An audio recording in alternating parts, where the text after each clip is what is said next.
Audible. Thank you. Good morning, everyone. Thank you, everyone. Very good morning to everyone.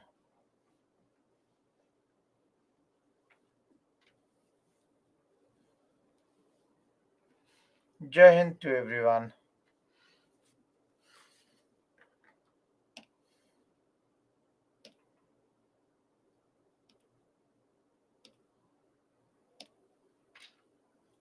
I'm good. All good this side. Same to you, Parimala. We'll start in a minute. Good morning, everyone.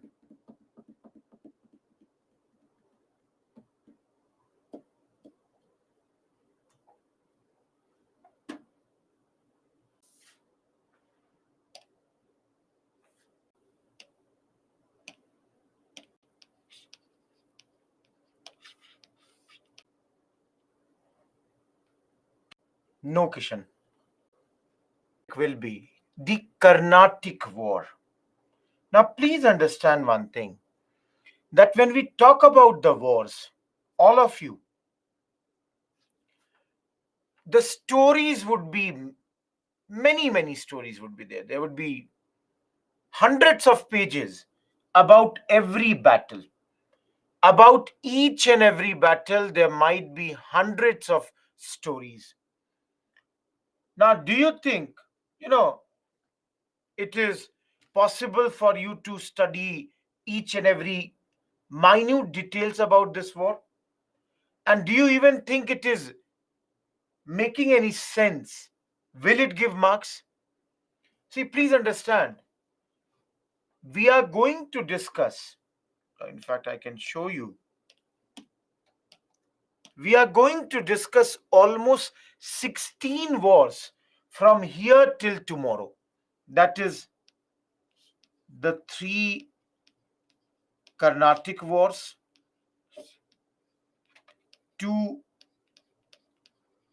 Plassey and Buxar, four Anglo-Mysore, three Anglo-Maratha, two Anglo-Sikh, one annexation of Sindh, and one third battle of Plassey. Everyone, so many wars we have to study, so many battles we have to study. So let me tell you at the very beginning. Third battle of Plassey I wrote, it will be Panipat.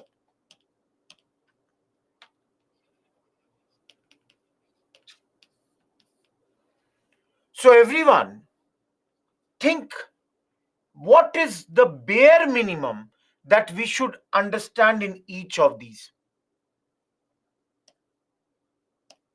In my view,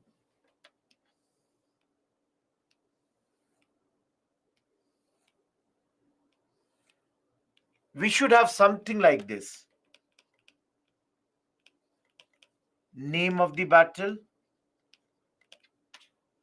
What was the cause of the battle? What was the result? Treaty, and any special fact about the war. Everyone, is this clear? All of you. In prelims, what will happen? In the prelims, if there will be any question will be, they will give you war. In front of that, they might give you treaty. Or they will give you any war. And they might ask that this war started because of this reason. Or they may give any war and give any special fact about that particular war, that in this war this happened, or in this war this had to happen.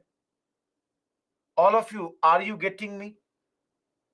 So we have to be very objective when we study this topic. Let us begin. Now, hopefully, more people would have joined with the first topic of the day. And today we will complete this, we will complete this, and we will complete this. This much definitely we are going to do.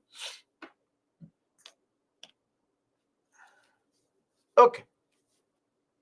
First of all, for anyone who thinks, what is Carnatic? It is not present day Karnataka.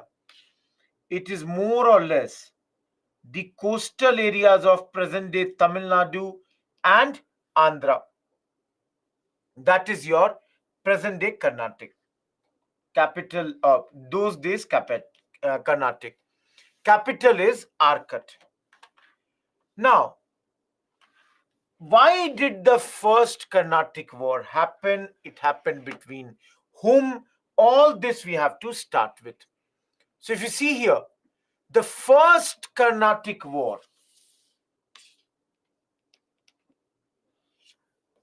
this took place between French and British. All of you, you have studied French in South India. Their headquarter is Pondicherry. British in South India, they have their headquarter in Madras. So many times, this is also called as Pondicherry versus Madras, First Carnatic War, or Anglo-French Carnatic War, because the two sides are British and the French. Now, why did this battle happen? See, everyone. Cause. Basically, in Europe, there is a country called Austria. Now, what has happened is, in Austria, there is a battle of succession. Succession means that who will be the next king. And by chance, in this battle of succession, which is known as War of Austrian Succession, and this took place between 1740 to 48, by chance, France and Britain, they are on the opposite sides. These two powers are fighting against each other in this Austrian succession. See, there are many countries in Europe which are fighting. You can see here, we are not worried about all others. We are only worried about Britain and France. That is, these two, they are on the two sides. Now, everyone, yesterday only I told you, who is the commander of the French in India at this point of time? All of you. Yesterday I told you, absolutely, Neha and everyone. Please understand, some people say this war is also because of the ambition of Dupleix. This man was very, very ambitious. So the French, who had come here for commercial supremacy, now also wanted territorial supremacy. That is, they came for trade, but now want land also. Even though this war began in Europe in 1740, the first Carnatic War began in India only in 1746. So please understand, guys, for first 6 years, the battle that was going on in Europe did not reach India. But later on, last 2 years, in India also, the battle began. And this man and his forces, they captured Madras. All of you, if you, okay, it was there. Just give me a second. See here, map. I hope everybody can see. Madras is here. Pondicherry is here. So if you see, again, if I bring it here, this is Madras and this is Pondicherry. Now, everyone who is available or present in the class, simple question. Madras and Pondicherry ultimately lie in which area? All of you. They lie in which area? Absolutely. Carnatic.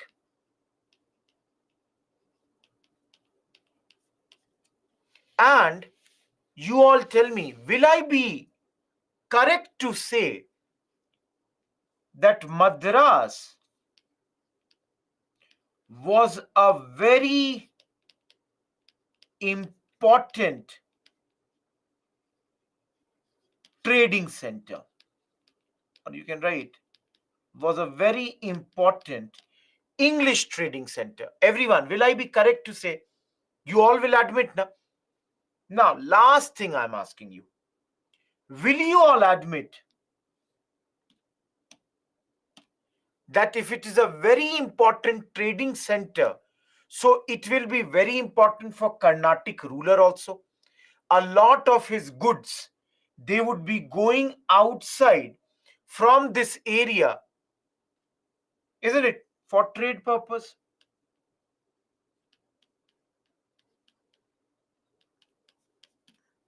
Trade purpose,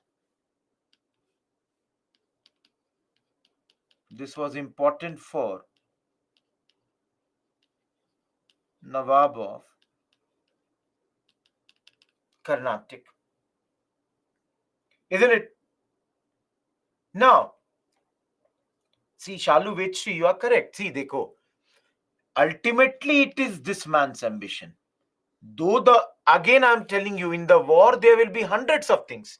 It is true that in the beginning, the first ships were attacked by the French. That is, English ships were attacked by the French. But that's a small point. Now, guys, all of you, imagine I am Nawab of Carnatic. What should I order and whom should I order right now? Think now. What should I order and whom should I order?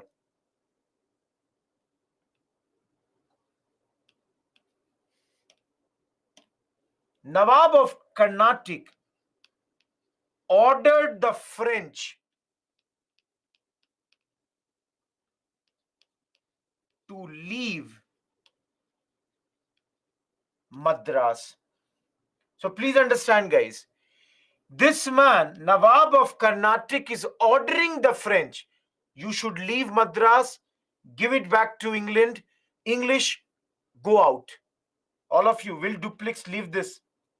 Everyone, will Dupleix lead this? Dupleix refused, and in fact did a strong defense. Now, if I am the ruler of Carnatic, all of you, I ordered the French to leave this area and they did not leave. Tell me, am I humiliated or not? Am I insulted or not? All of you. Absolutely. Rohit Kumar has been insulted very badly. And in this case, what will he do? Battle of St. Thome, 1746. Very, very important battle, guys. Why? This battle was between French versus Nawab of Carnatic, whose name is Anwaruddin. Why it is very important? Please understand. The reason is French only had around 1,000 soldiers. Nawab had around 10,000 soldiers. Who should win? Everyone. French have only 200. Nawab has around 10,000. Everybody is saying Nawab, but the fact is, in this battle, the French are victorious. And this showed the importance of a well-trained and disciplined army could defeat a large, well-trained and disciplined European army could defeat a large Indian army. Everyone, am I clear? Of course, they have better weapons. Of course, they have better technologies on all that. This year's mains question came from this. I will show you next week, not this week, but next week you will see that mains question. UPSC asked that why did these Europeans constantly win against India? That has been asked.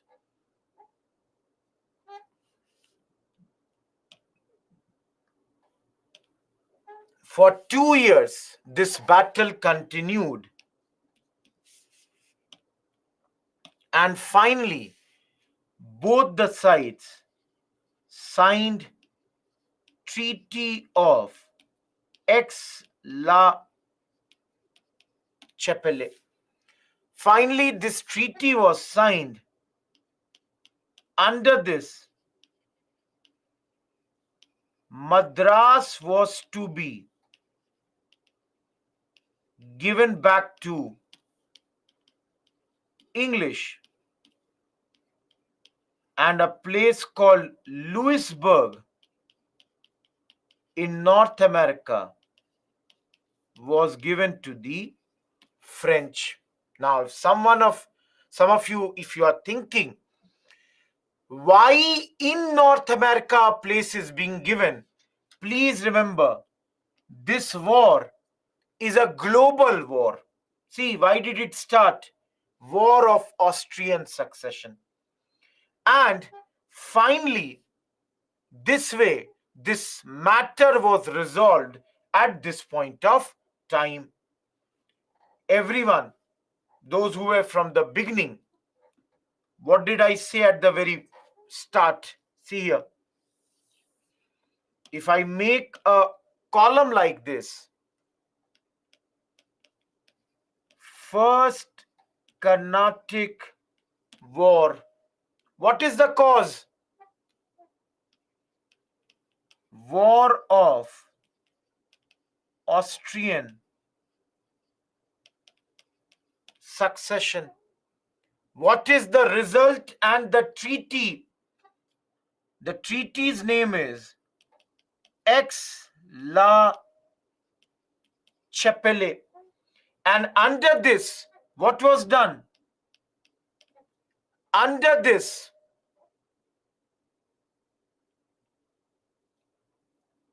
Madras exchanged for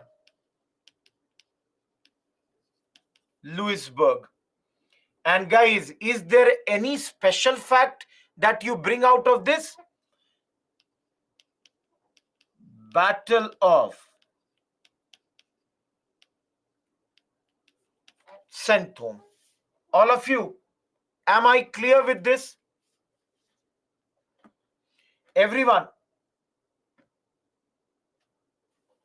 Because that is a very important trading center for him, Shyam. Why would he want any war in his place?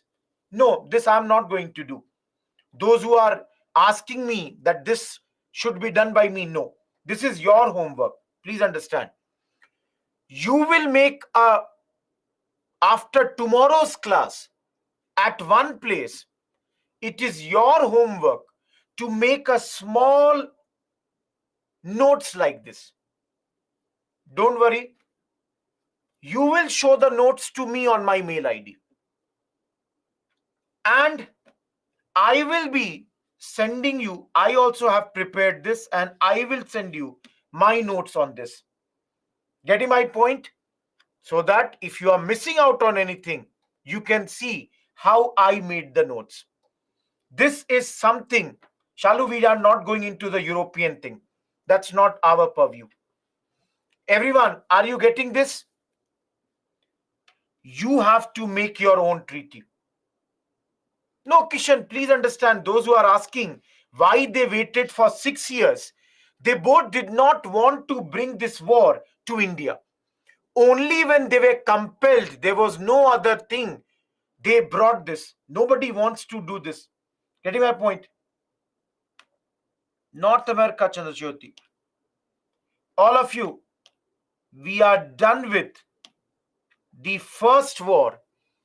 Clearly at this point of time, French proved to be superior, Duplex proved to be extraordinary, and showed the importance of naval power. Getting my point? Everyone, am I clear till here? Sorry.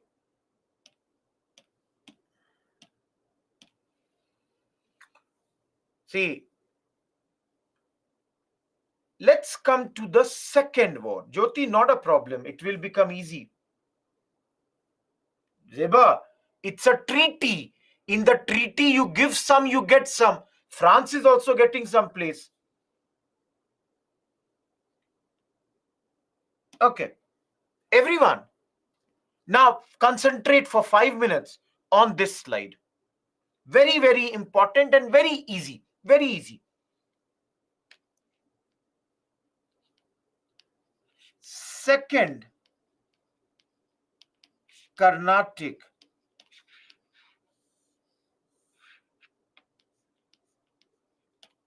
war. Now listen to me very carefully, guys. Last time the war, everyone, was the cause related to India? Everyone, was that cause related to India in any way? No. Thank you. Was the treaty related to India? That also happened abroad. That was also not in India. But this time, the cause is Indian. That is, civil wars have started in Hyderabad and Carnatic. And this civil war is happening on the issue of succession. So, the issue of succession has led to a war. Listen to me. In Hyderabad, everyone, yesterday we studied, Nizam died in 1748. Now, after the death of Nizam, Muzaffar Jung, he is, I'll use another pen, he is the grandson of the Nizam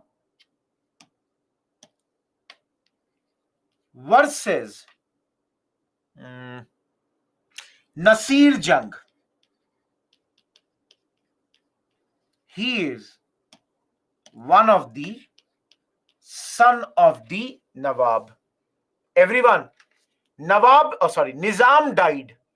And after the death of Nizam, his one son and his one grandson, they both are fighting to become the next Nizam. Everyone, are you getting this point? Why the war began? You can see, issue is of succession. Number two, in Carnatic,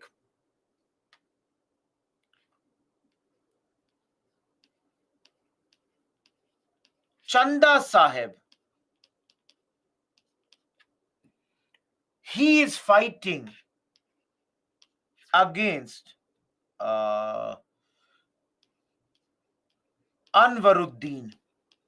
All of you, who is Anwaruddin? Just now in the previous war we studied, he is presently Nawab of Carnatic. And who is he? He is the son-in-law of previous Nawab, whose name is Dost Ali. Now, everyone,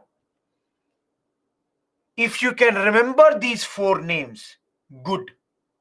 If you cannot remember these four names, at least remember this thing, that this is the reason because of which the war has begun in Carnatic and Hyderabad. All of you, is the cause clear? Each one of you, is the cause clear right now? Don't jump. I will tell you what is happening right now. Is the cause clear? Now, question that you should ask me, that if it is an Indian war, what are these French and the British doing? Basically, all of you, Anwaruddin had the support of British in the previous war. So, Chanda Sahib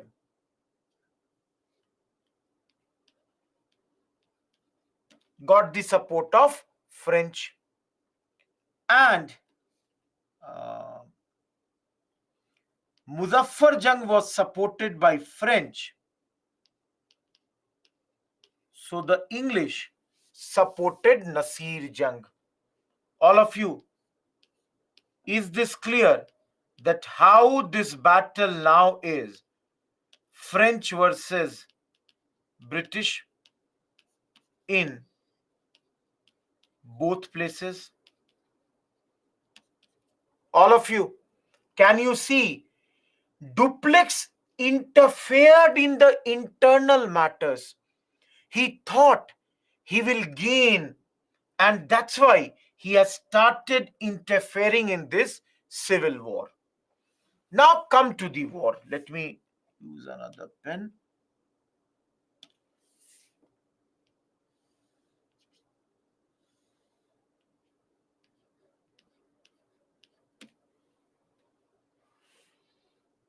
Now if you see here, initially both the places, French were winning. Guys, initially in this battle, and this battle, let me tell you, is happening between 1749 to 54. Both the places, French were winning the war. Now,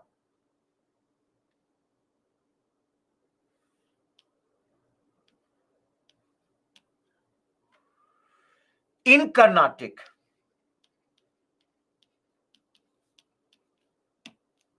the French killed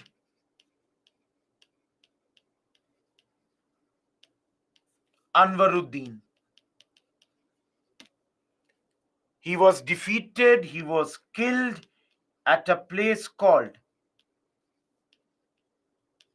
Battle of Ambur. If anyone does not know, Ambur is a small place near Vellore in Tamil Nadu. So, in this place, Anwaruddin is killed, but his son, Muhammad Ali, fled to Trichy. Guys, Tamil Nadu, a very important town, Trichinoppalli, also called as Trichy. So here, in Trichy, he is now hiding. Everyone, let's say he is hiding here, and the French have surrounded him from all the sides. French have killed him. You can see French are winning. On the other side, in Hyderabad,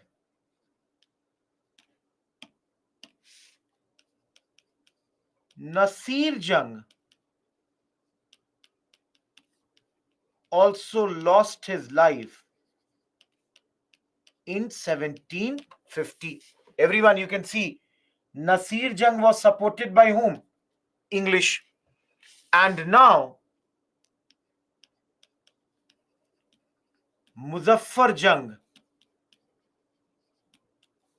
became the Subedar of Hyderabad, and as a Subedar he invited the French under an officer called Bassi to be stationed in Hyderabad. So he is inviting the French that, sir, please stay here. Please stay in Hyderabad.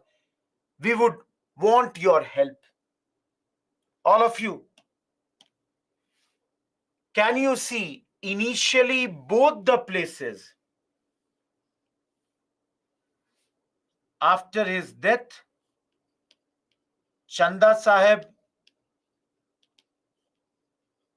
became Nawab, and here Muzaffar Jung became the Subedar. Each one of you, am I clear with this? Bassi is a name. It's a French name, officer. Zeba, Muzaffar and Nasir are fighting in Hyderabad. Chanda Sahib and Anwaruddin are fighting in Carnatic. Please see, the war is happening in two places. Subedar, yesterday only I told you. Guys, Subedar comes from the word Suba. Suba means province. So, Subedar means the person who is responsible for the province. Am I clear? All of you.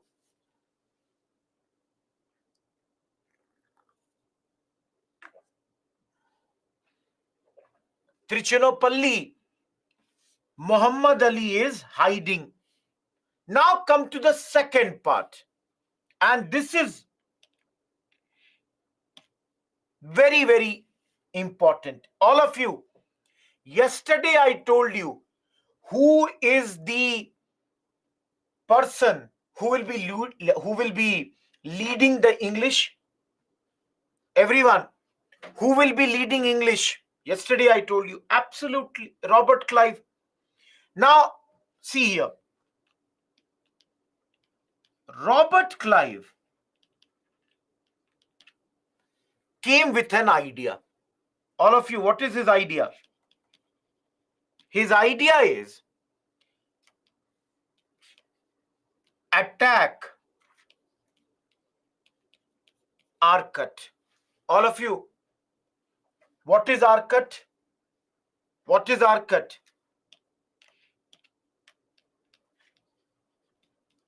Capital of Carnatic, So you all tell me, guys, if the capital is attacked, so will these people who are right now surrounding Trichy, they will be asked that first of all come and save the capital? All of you think like this. Clive is thinking, let's attack the capital, and this way, this siege which is going on will be lifted. And that absolutely happened.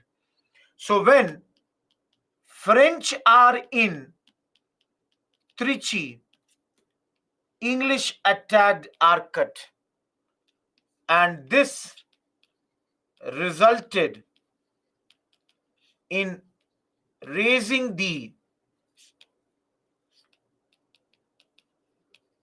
siege by the French. They lifted this particular siege. Now, guys, for some time this war happened, continued, but now we are coming to the closure. All of you, simple point. Ultimately, these two are what? Ultimately, French and British are what? Absolutely correct. They are traders. And when both the sides are fighting the war for such a long period, all of you, don't you think both the sides are having losses? They are spending money in wars. And the French, they were not that rich at this point, and they were not ruled by a great ruler also. That's why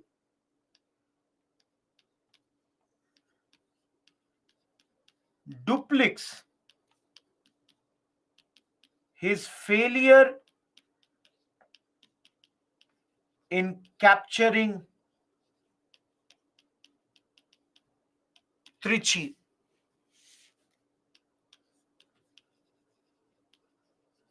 along with his political ambitions plus expenditures, all of this resulted in his recall. He was recalled. He was called back that Mr. Dupleix, enough is enough. Please come back. Guys, I will tell you, this is a strategic blunder done by the French. The French should have never recalled Dupleix. And after recalling him, the French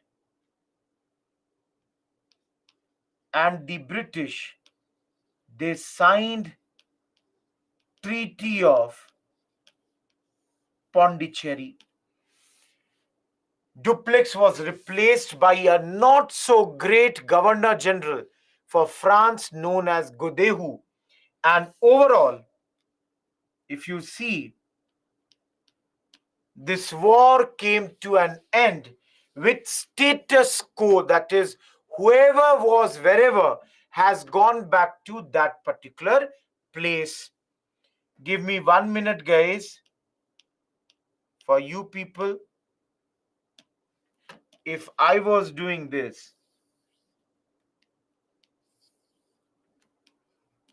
Second Carnatic War. All of you, what is the cause? Each one of you, what is the cause? Absolutely. Succession battle in Hyderabad and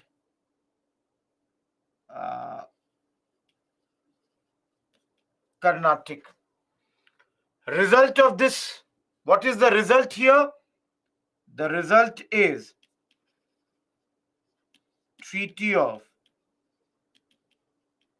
Pondicherry. Dupleix was recalled Any special fact about this? Basically, Battle of Ambur and the other thing was French more or less controlled Hyderabad now, and the British more or less controlled the Carnatic side. That was one of the conditions, Sneha. Everyone, am I clear?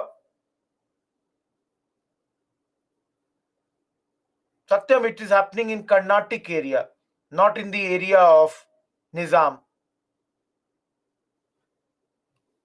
Those who are asking about the last slide,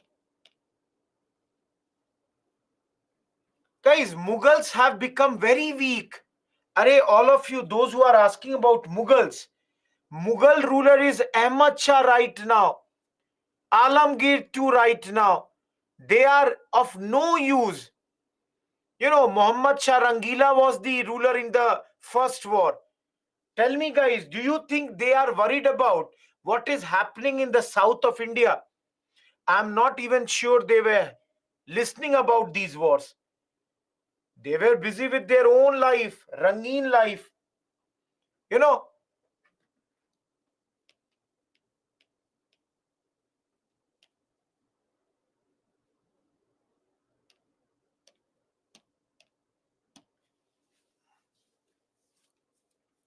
everyone. Harsh, you were there in the yesterday's class or not?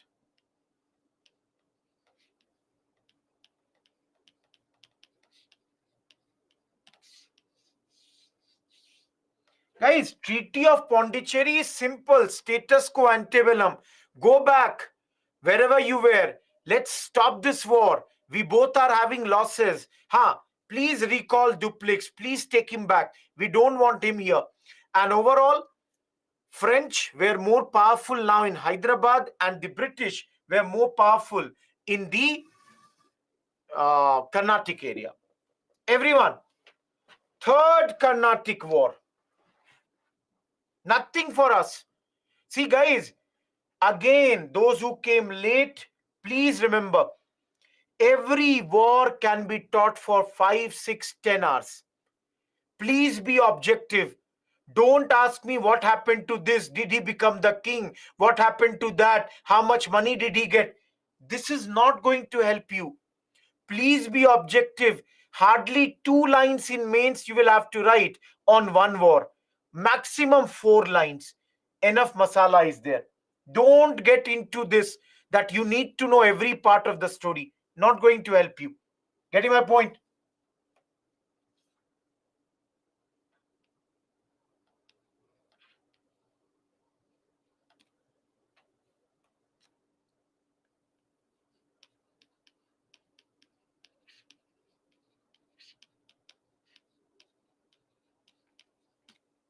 Again, all of you, something happening in Europe has led to a war in India.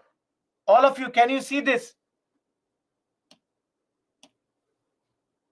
Everyone, can you see this? Again, no, stress. I might be wrong. It's not exactly the status quo.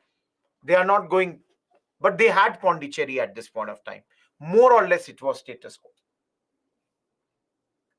Guys, it is not necessary that in every war there will be one person who will be victorious, other person will lose.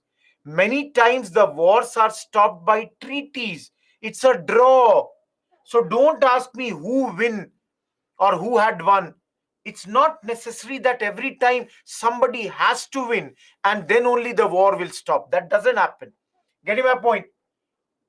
All of you. War began in Europe, and this led to a war in India.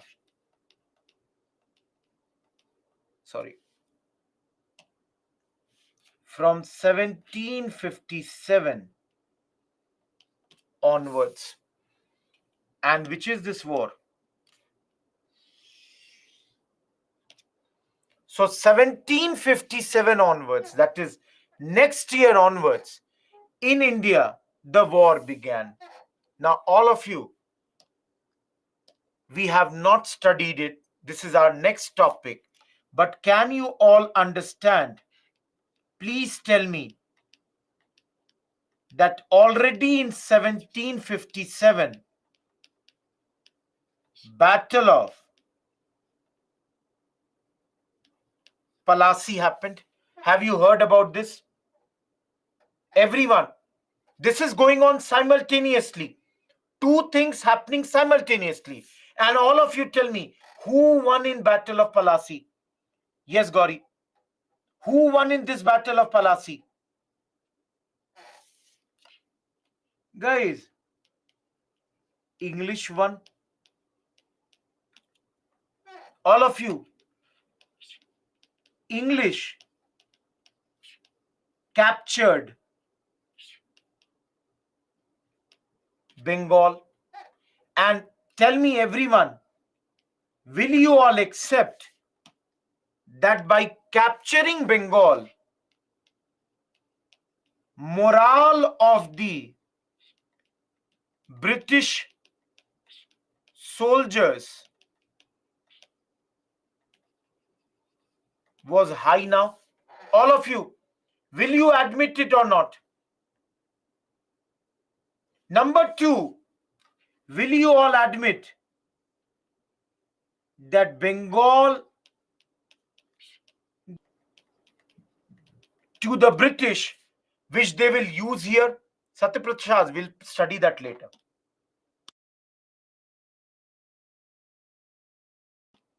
Everyone, will you admit it or not that winning Bengal has made Britishers rich? And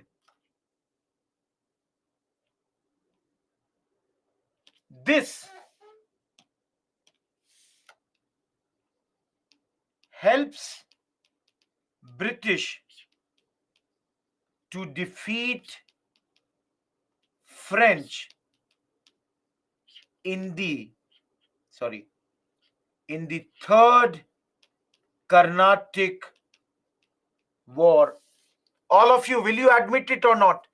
Money, soldiers, all that has helped here. Am I clear? Everyone. Now come to this. Simple. We are not getting into the war much. As you all know,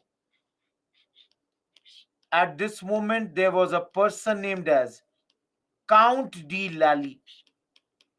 He was the French governor. Had attacked St. David, which was a British settlement. Many people say it was not a correct thing. That's not that important. The most important thing is, and this you will remember, Battle of Wandiwash. French were defeated by English. From French side, it was Count de Lally. From English side, it was Irkut who were fighting. And guys, this Battle of Wandiwash, where is Wandiwash? All of you, where is Wandiwash? Tamil Nadu, modern day Tamil Nadu. It happened in 1760. But again, because this is a global war, ultimately in 1763, a Treaty of Paris was signed. All of you, these treaties point are very, very important. See here.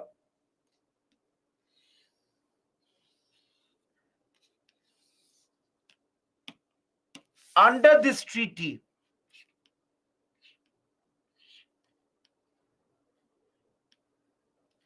French will only be living in a few areas. These will become protectorate state. All of you, do you understand protectorate state? Guys, those who are getting confused, in day before yesterday's class only I showed you all these 5 areas. Chandarnagar, Yanam, Pondicherry, Karaikal, Mahe. These are protectorate state. That means the Britishers are promising we will protect you. Number 2, no fortification in these areas. Number 3, no standing army. That is, the French have been told.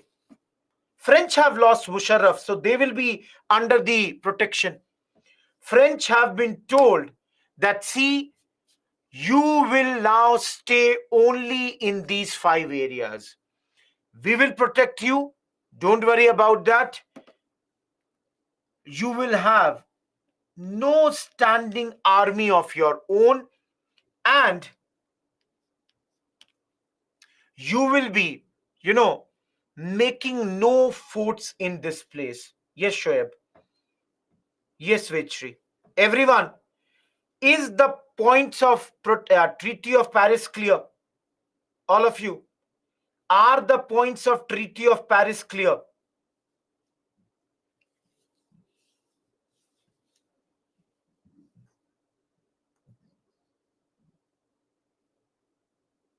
Tawfiq, I did not get your question. Your question is not clear.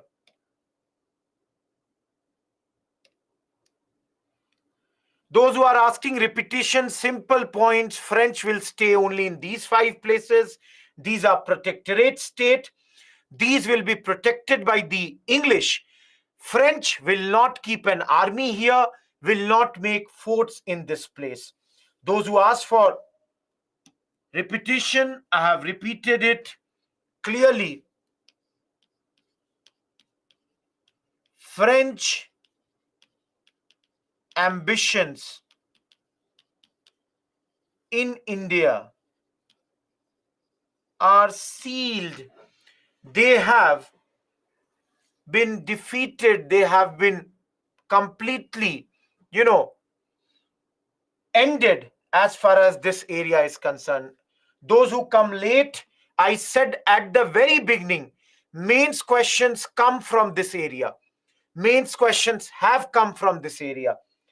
This area is both for prelims as well as mains. Jyoti, don't worry, have patience. You cannot get everything.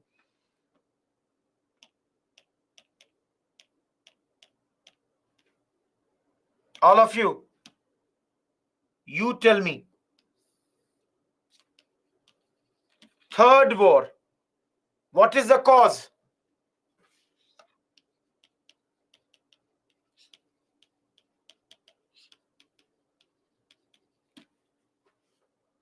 Seven-year war. Everyone, what is the result?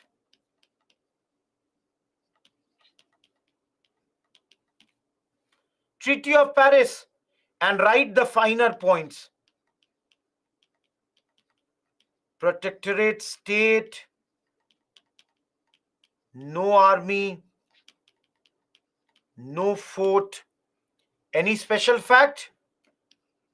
Wandy wash.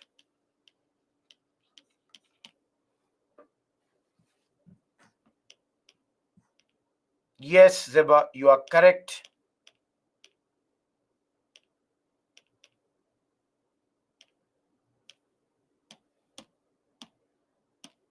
Everyone, those who are asking, can I give you a mains question?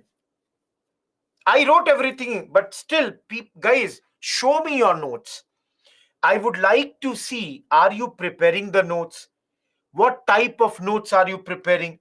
How are you preparing the notes? So that I can give you the advice if your notes is correct or not.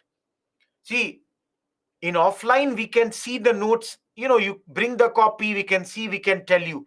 Here, this is the only way where I can tell you. Yeah, you can copy whatever I'm writing. Guys, again, in the first class only, I told you, copy what I'm saying. But then I would like to see that are you not making any mistake? I would like to see, are you putting your effort? Isn't it? Getting my point? Now, see here. I hope everybody is done with this.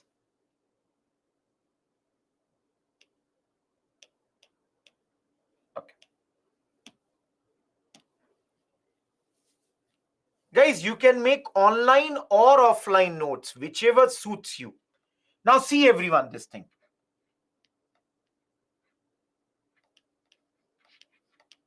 Reasons for French defeat. What are the causes?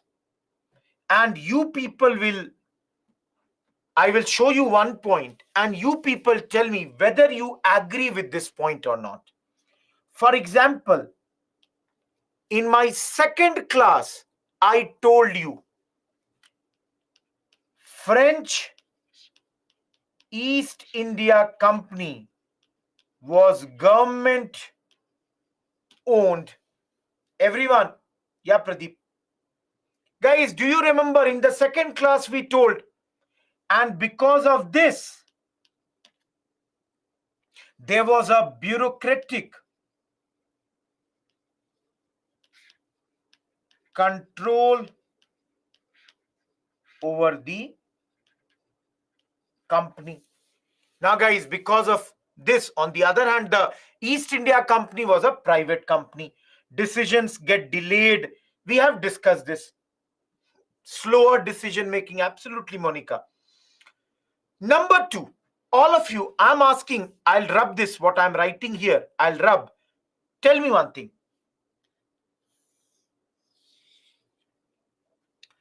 One army has 100 soldiers. They decide to divide their people 10, 10, 10 like this. On the other side, there are 10 soldiers. Guys, should they divide 1, 1, 1, 1, 1 like this, or should they keep their 10 together? What do you think? Should they divide their 1, 1, 1 like this, or should they keep their 10 together? Everybody is saying that the 10 should be together, no division. My simple point, everyone, if Rohit Kumar is weak and Rohit Kumar is fighting with anyone who is more stronger,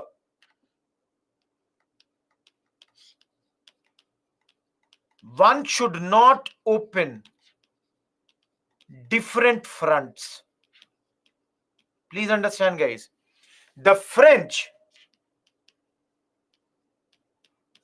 they were at this moment fighting in India, in Europe, in North America. Had they conserved themselves, not fought at different places, maybe the situation might have been different. Everyone, do you admit? All of you, is the second point clear?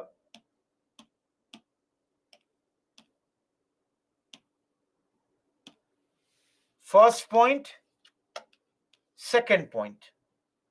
Third,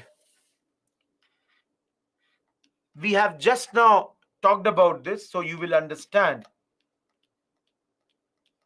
Partial control over Bengal. Everyone, British, after winning Battle of Plassey, are now controlling Bengal. I told you, from here they got what? Money, resources. Everyone, is the third point clear? They are getting a lot of money here. Number fourth, all of you,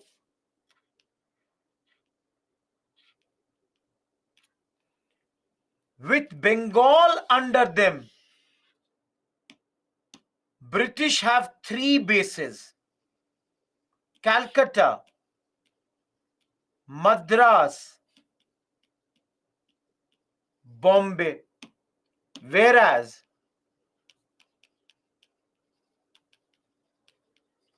French have only 1 base. Everyone, do you all admit or not? Please see this. This is another very, very important point. 3 important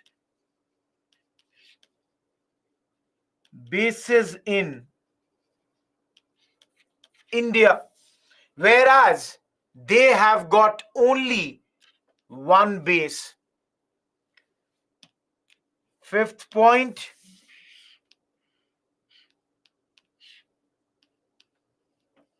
a recall of duplex. Guys, the French should have never ever recalled duplex. He was very, very important man for them because he understood the political situation, or I would rather write the complex political situation, which the others did not understand in those days. All of you, I am done with my entire Carnatic war. And for those who were asking, what is the significance of the Carnatic war? Please see here in one point, the significance is British have removed their European competition. Already Portuguese gone, Dutch gone, Danish very small. Now this also gone. And this leads to now their focus will be on Indian princely states, which we will be studying in the next part. Because from here, they wanted monopoly and the British have removed their competitors and have got that. All of you, do you see this significance? Everyone, can you see this significance thing?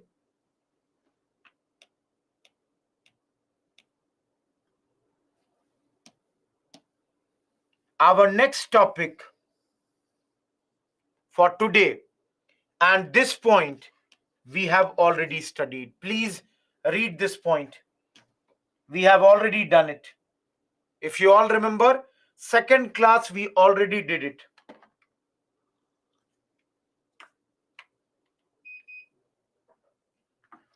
For those who are asking, last slide, for a minute I'm showing it to you. Please see, let us move ahead.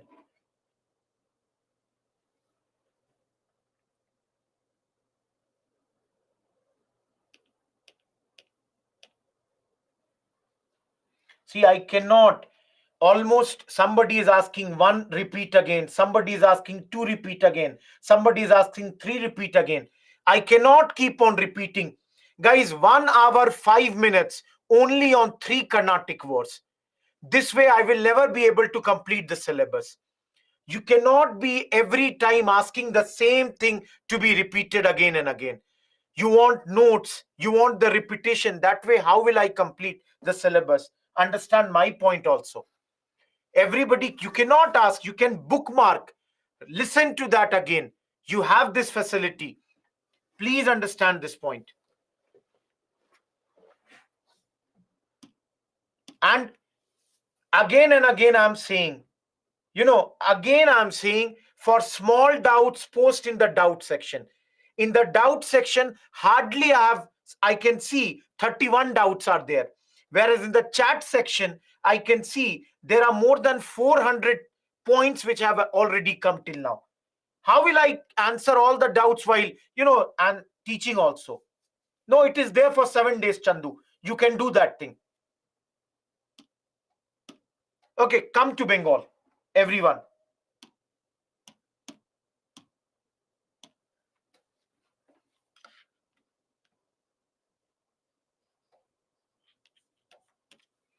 Who is the ruler of Bengal in 1756? Everyone, we have studied, that's why yesterday's class. Who is the ruler at this point? No, Smita. Vetri, you are correct. The ruler right now is Ali Vardi Khan. Now,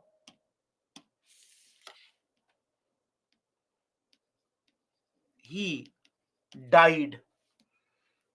And in his place, in the place of Ali Vardi Khan, the new ruler is Sirajuddaulah. All of you, who is Sirajuddaulah?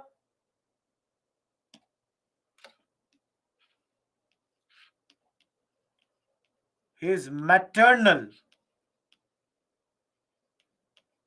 grandson. Maternal grandson, Nati. Everyone, Ali Vardi Khan had no son, had 3 daughters. So made one of the daughters' son as his heir. Now I'm giving you a quotation here, guys.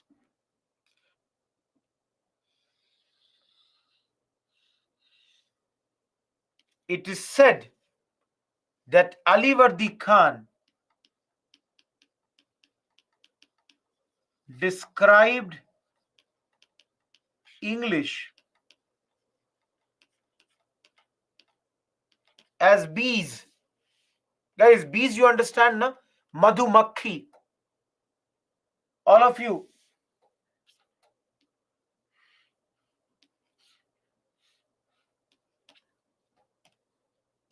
If you have good relation with them, they will give you honey, shahad. If you have bad relations, they will sting you. Everyone, did you understand this thing? All of you, what Ali Vardi Khan is saying to his grandson, did you understand this thing? अच्छे से रहोगे, शहद देंगे. रिश्ता खराब करोगे, डंक मार देंगे. So he's basically saying, if you have a good relation, they will give you honey. If you have bad relation, they will sting you like anything. Now,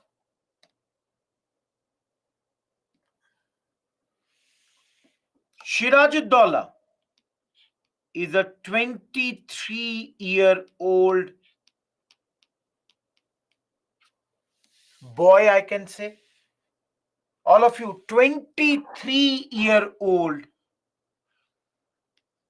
About him, it is famously said he had a ferocious temper and had a feeble understanding. All of you, in Hindi, if I say ferocious temper, means he used to get angry a lot. Gussa satve asman par. Feeble understanding, that means he did not understand the things a lot of times. Samajh jute ki nok par. This is described, some people say about him.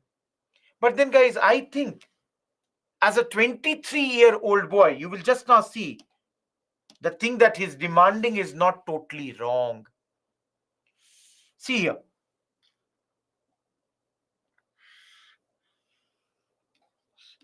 he was unhappy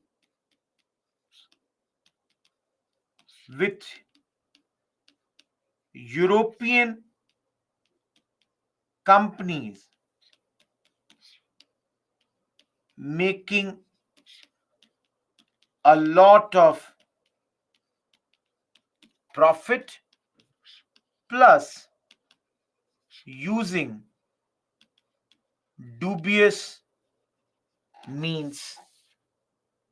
Guys, he was unhappy that these Europeans, they are misusing the powers given to them. And he was like, they are making a lot of profit. So he wanted that these Europeans should go back to the original times of Murshid Quli Khan, those terms. Now, guys, which year are we? All of you, what is going to begin in Europe now?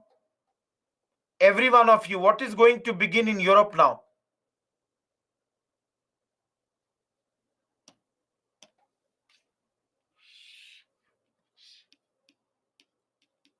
In Europe, 7-year war was going to begin. Now, everyone, tell me one thing. Don't you think that the moment war began in Europe, both the sides in India also knew that war will reach India very soon? All of you, don't you think so? Both the sides knew, by last 2 wars have happened, this time also it will happen. So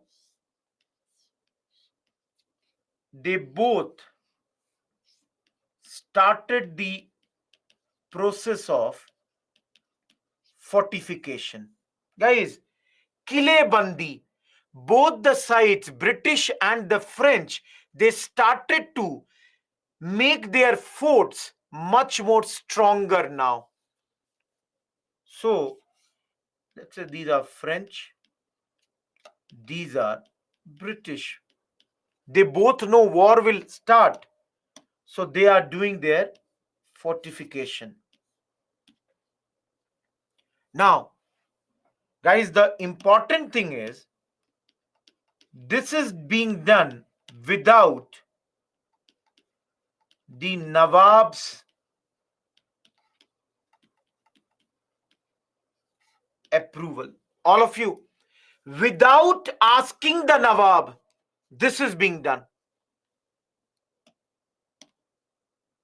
So everyone, you tell me, Siraj will be happy or unhappy with this, that this is being done? Siraj will be happy or unhappy?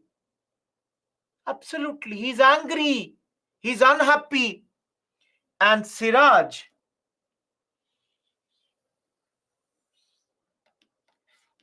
ordered them to stop the fortification. He said, stop it. Stop this right now. Chandrajyoti, please understand that is in the battle and in the Treaty of Paris 1763. This is 1756. Please look at the years. Guys, French, after listening to the Nawab, they stopped. British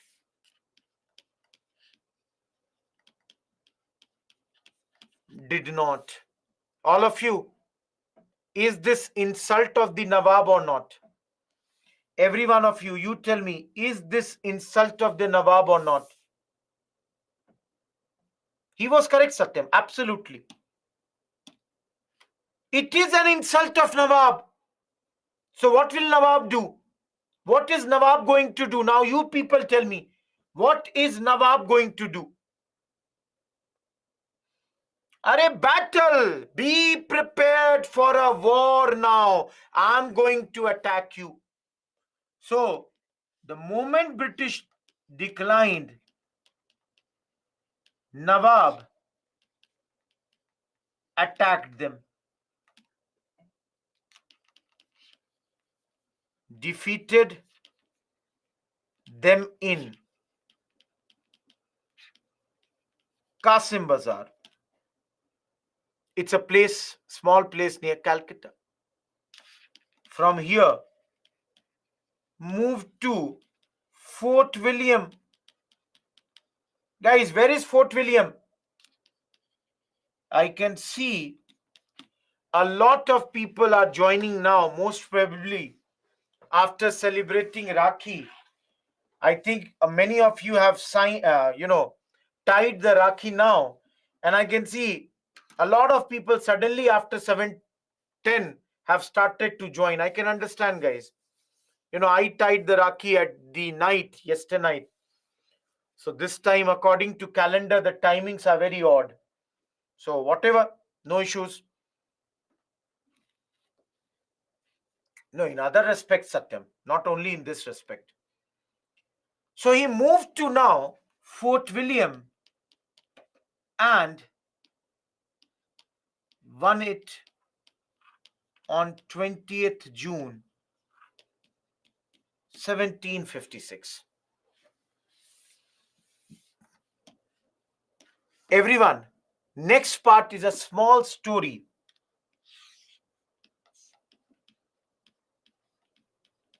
Black hole tragedy. How many of you know this? All of you. How many of you know this? Good. Listen to me, guys, now. All of you. It is said that after winning Fort William, Siraj ordered the Englishmen to be kept in jail. The problem is, they were kept in a dungeon. Guys, if you understand, dungeon means tehkhana. Dungeon is a small room. Now,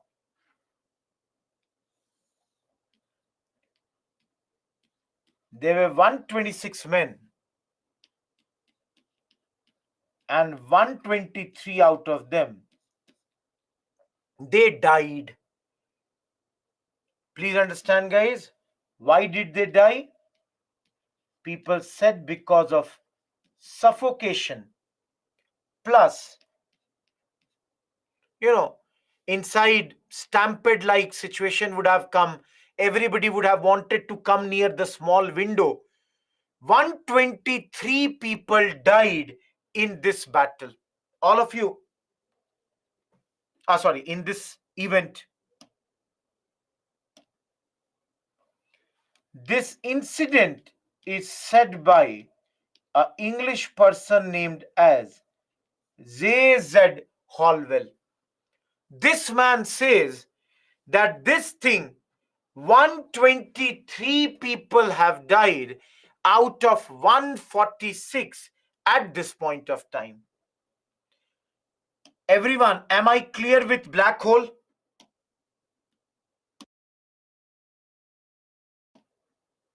Everyone, is black hole clear? Now listen to me very, very carefully. And I'm taking a new slide because let's place here. Guys, Indian historians dispute black hole tragedy. Guys, Indian historians, they now raise question mark. They say maybe this black hole never happened. Why? They say that this is a story on two grounds. Guys, for example, I'm in this room and I say that right now there are 1,000 people sitting in front of me. Not possible. So one of the things is, they said the dimensions of the room cannot hold 146 people. Number two, our historians say that if such a big incident happened, why is it that only J.Z. Holwell wrote on this topic? Why did the other people not write? So, our historians say no other account mentions this tragedy.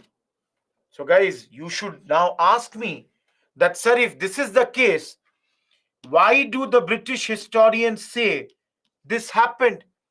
So, the reason for this is that this was used by the Britishers to portray themselves as victims. Guys, to show that, see, we are victims,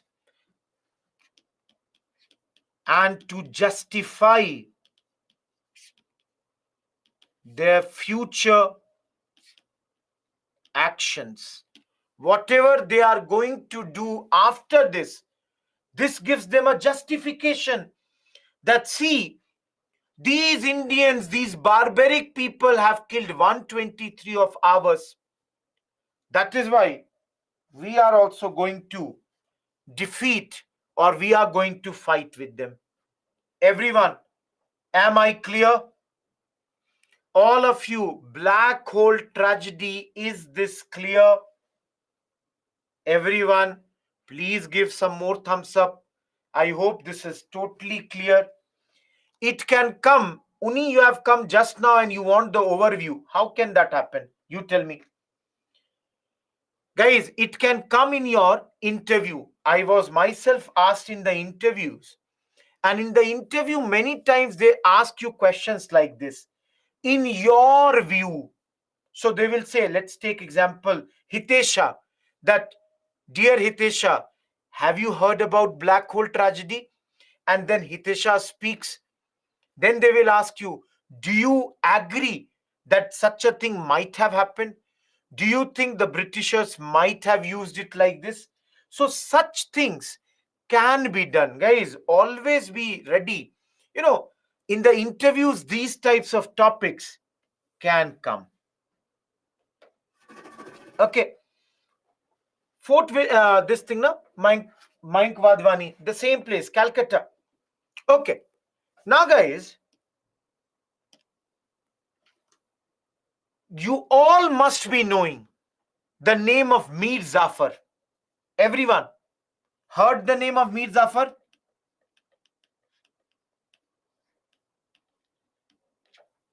Who was he? Who was Mir Zafar? Asta. Absolutely. Mir Zafar is Mir Bakshi. That means he is the commander of Nawab's army. Guys,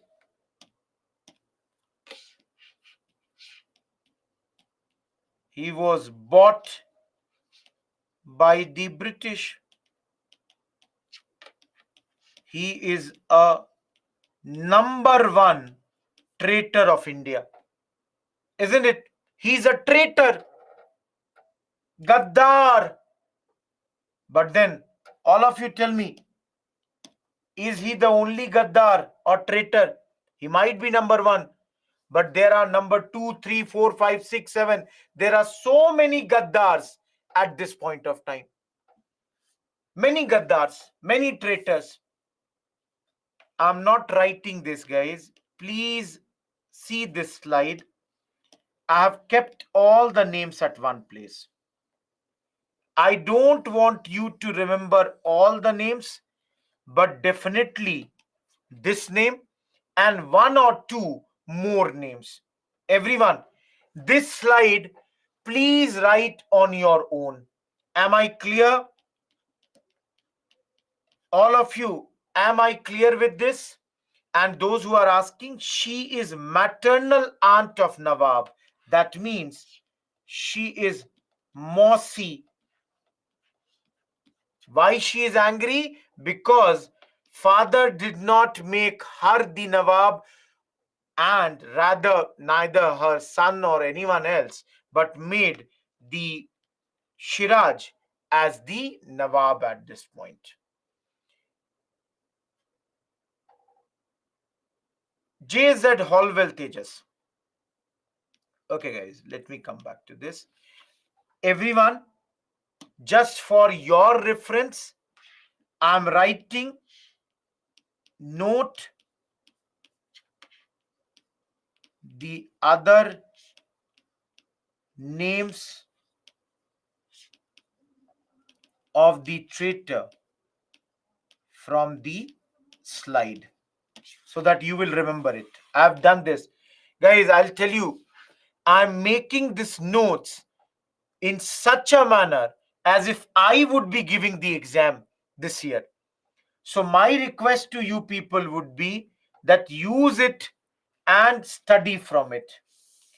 Now, all of you, see, everybody had some reason. Some people were doing this traitor thing for money. Somebody, had done that. For example, if I come here, let me come here. See, for example, Jagat Seth was promised money will be given. Rai Durlabh was made that, I will give you much better position. So everybody had something here. They all were unhappy with the Nawab to certain extent. They were not very happy with him. So all that was the case. Now, everyone understand. Nawab thought that he has won the war. But the fact was, English were waiting for supplies from Madras. English were right now waiting that let more people come from Madras and then we will fight with the Nawab. And which fight it is, guys?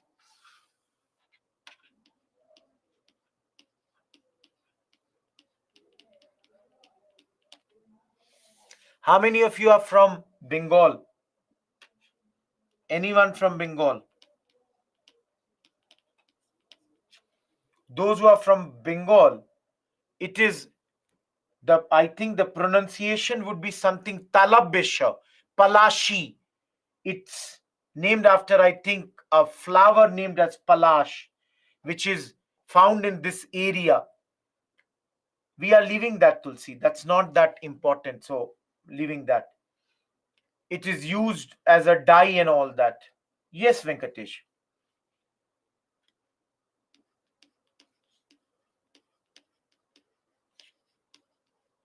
30 kilometers from Murshidabad.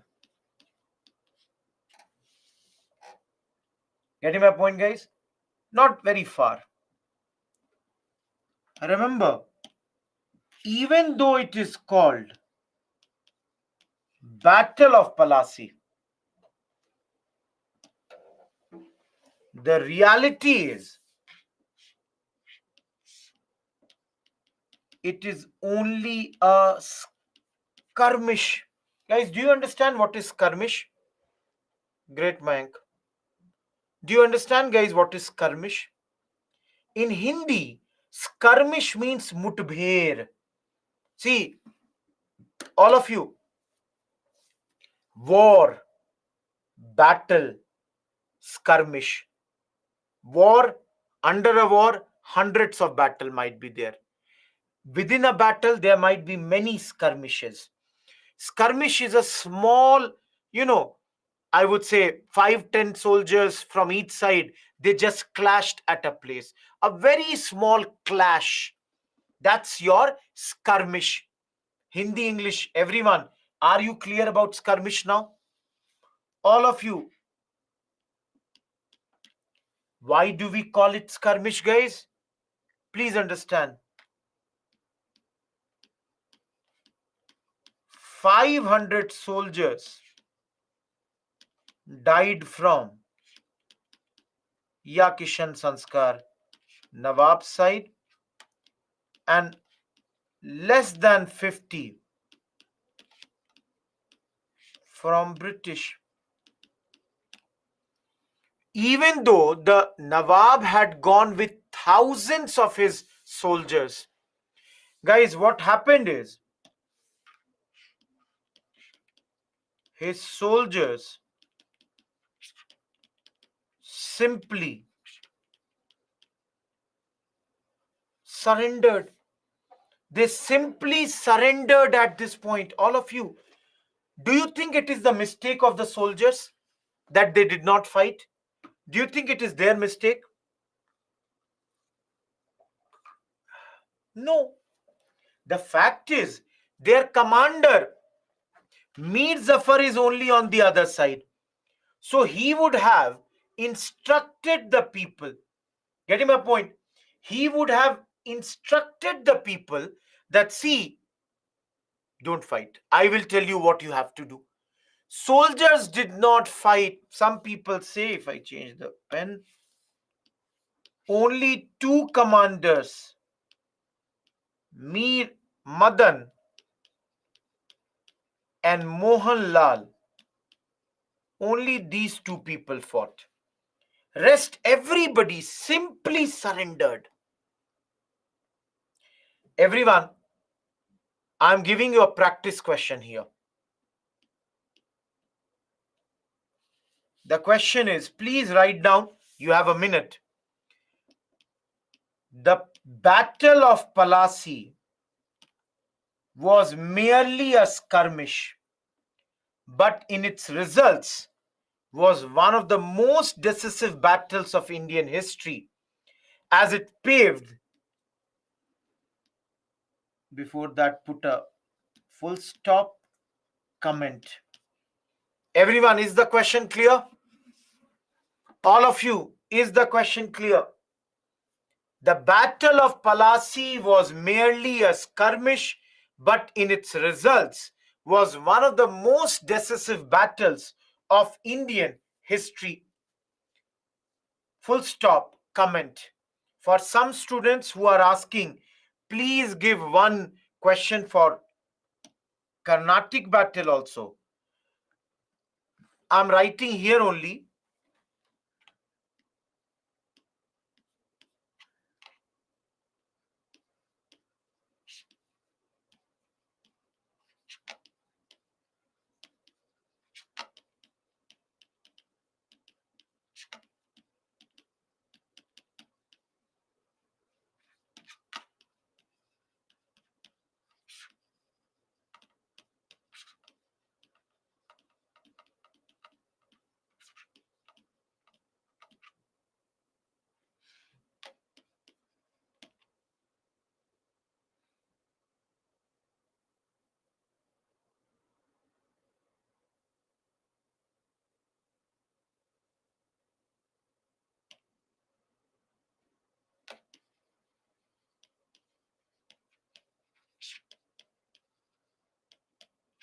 Not everybody is surrendering full. See, I said, no, few people are fighting.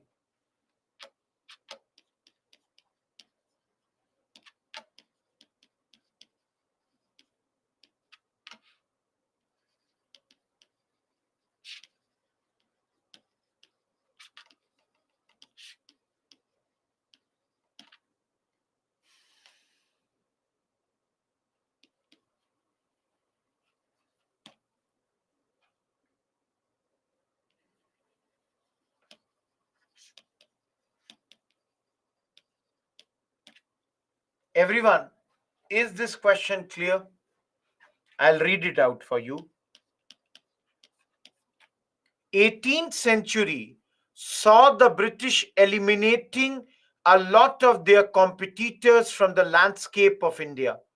In this respect, discuss how was the French challenge ended by the English. I'm just clarifying.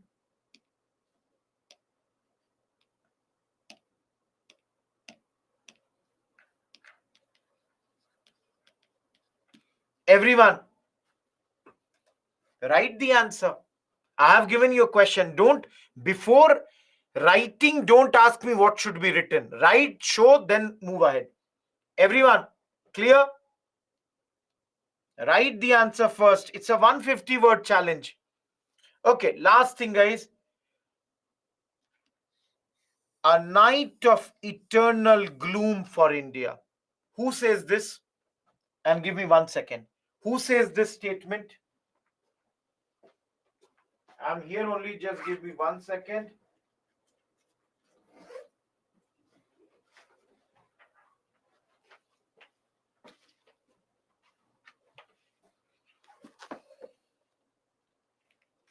Jayanta is absolutely correct. The poet's name is Nabeen Chandra Sen. He says that, see, this is a night from where eternal gloom, that is, from here only the British rule has begun on us.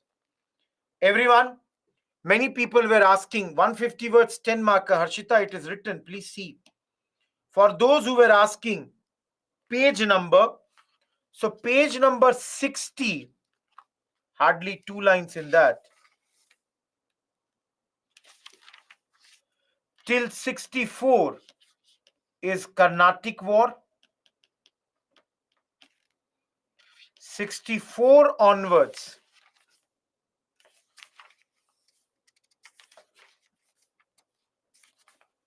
'71 is the Plassey and Buxar battles. Everyone, page number is clear? For this also 150 words, 10 marker. Everyone, is the page number? Ganesh, it's a very old book, mine book. This is the cover page. Nehru ji, Gandhi ji is on the page cover. Everyone, clear? See, everyone, if I'll tell you one thing very frankly, this Bipin Chandra is nothing but the old NCRT. This is the old NCRT which was later changed and made into Bipin Chandra. And frankly speaking, it is available on the internet also. Page numbers I gave, Naveen. Okay, you can see here.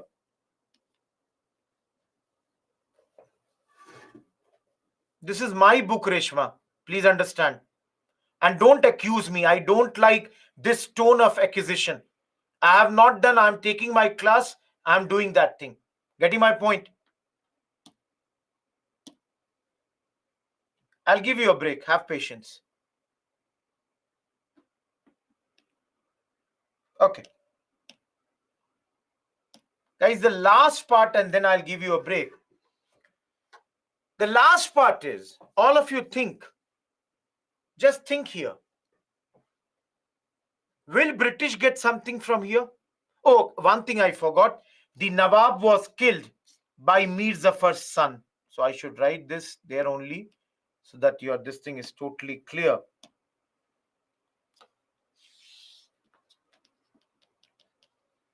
Killed by Zafar's son, whose name is Miran at this point of time. Everyone, am I clear till here? All of you, clear? Okay, done. Thank you. I'm taking a new slide.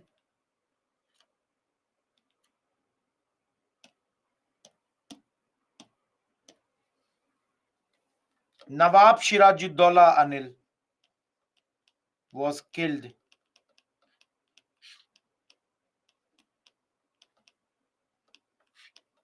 I'll give you the break, guys. Let me logically complete a part. Anyways, let me tell you, you should never ask a break before at least 2 hours. Even your prelims, the smallest exam is of 2 hours. You will not get the break. Why will he leave Balaraju? You only think they are enemies. Everyone, Zafar gave a lot of concessions to the British. Because, guys, think only, na? Zafar is made the new Nawab of Bengal. So all of you think here, will the British make him Nawab without getting anything? Never. British expect something. They want something. So they got concessions. All of you think here. What type of concessions do you expect?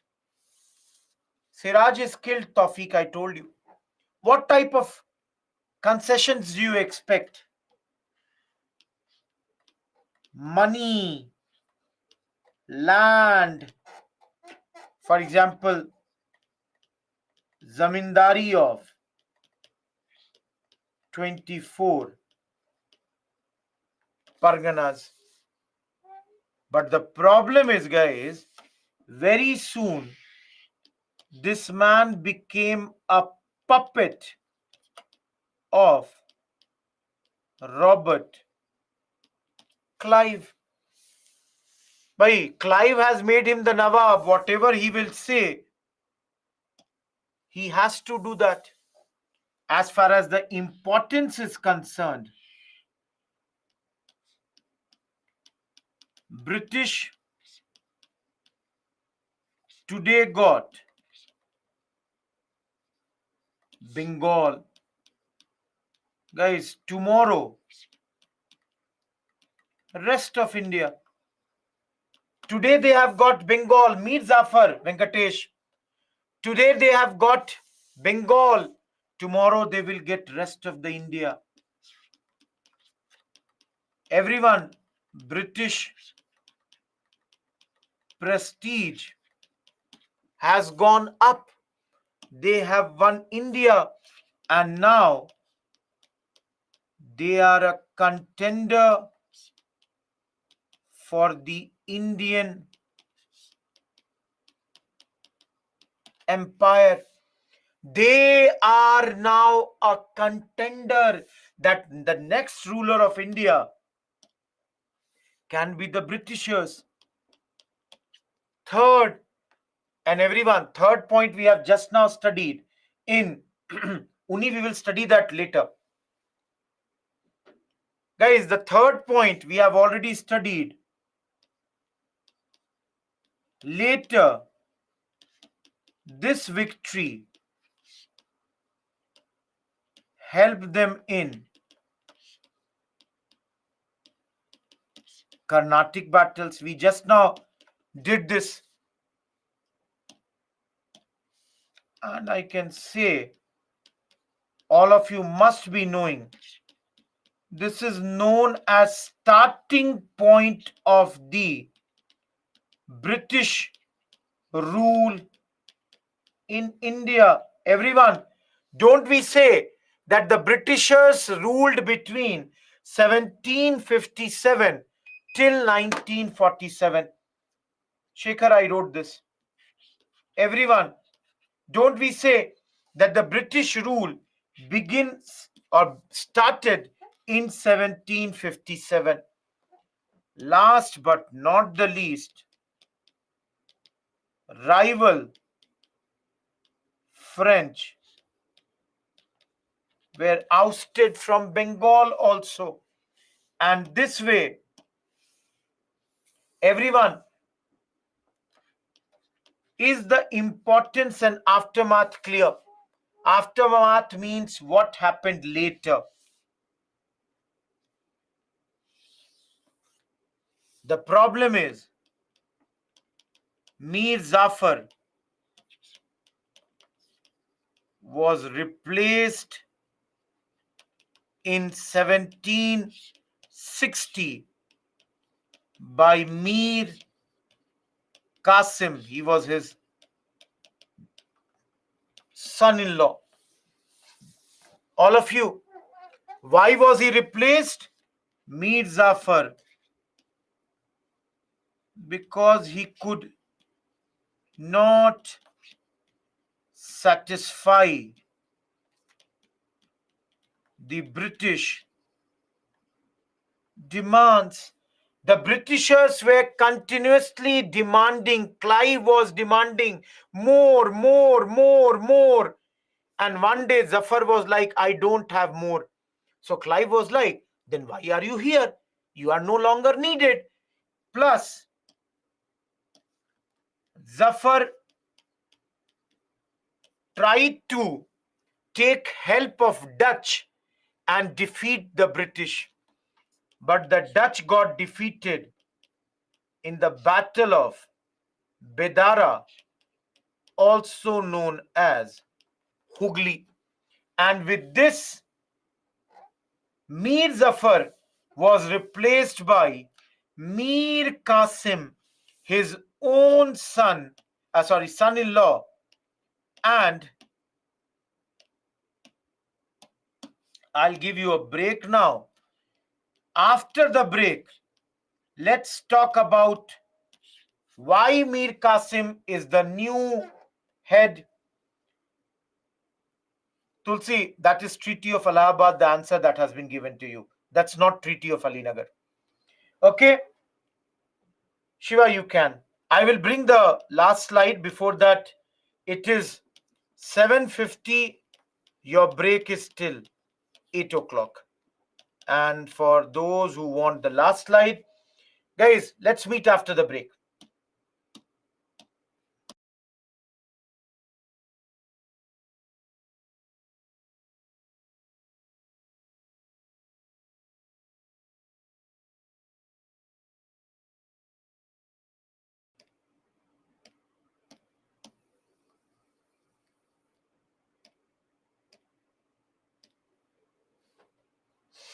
Okay.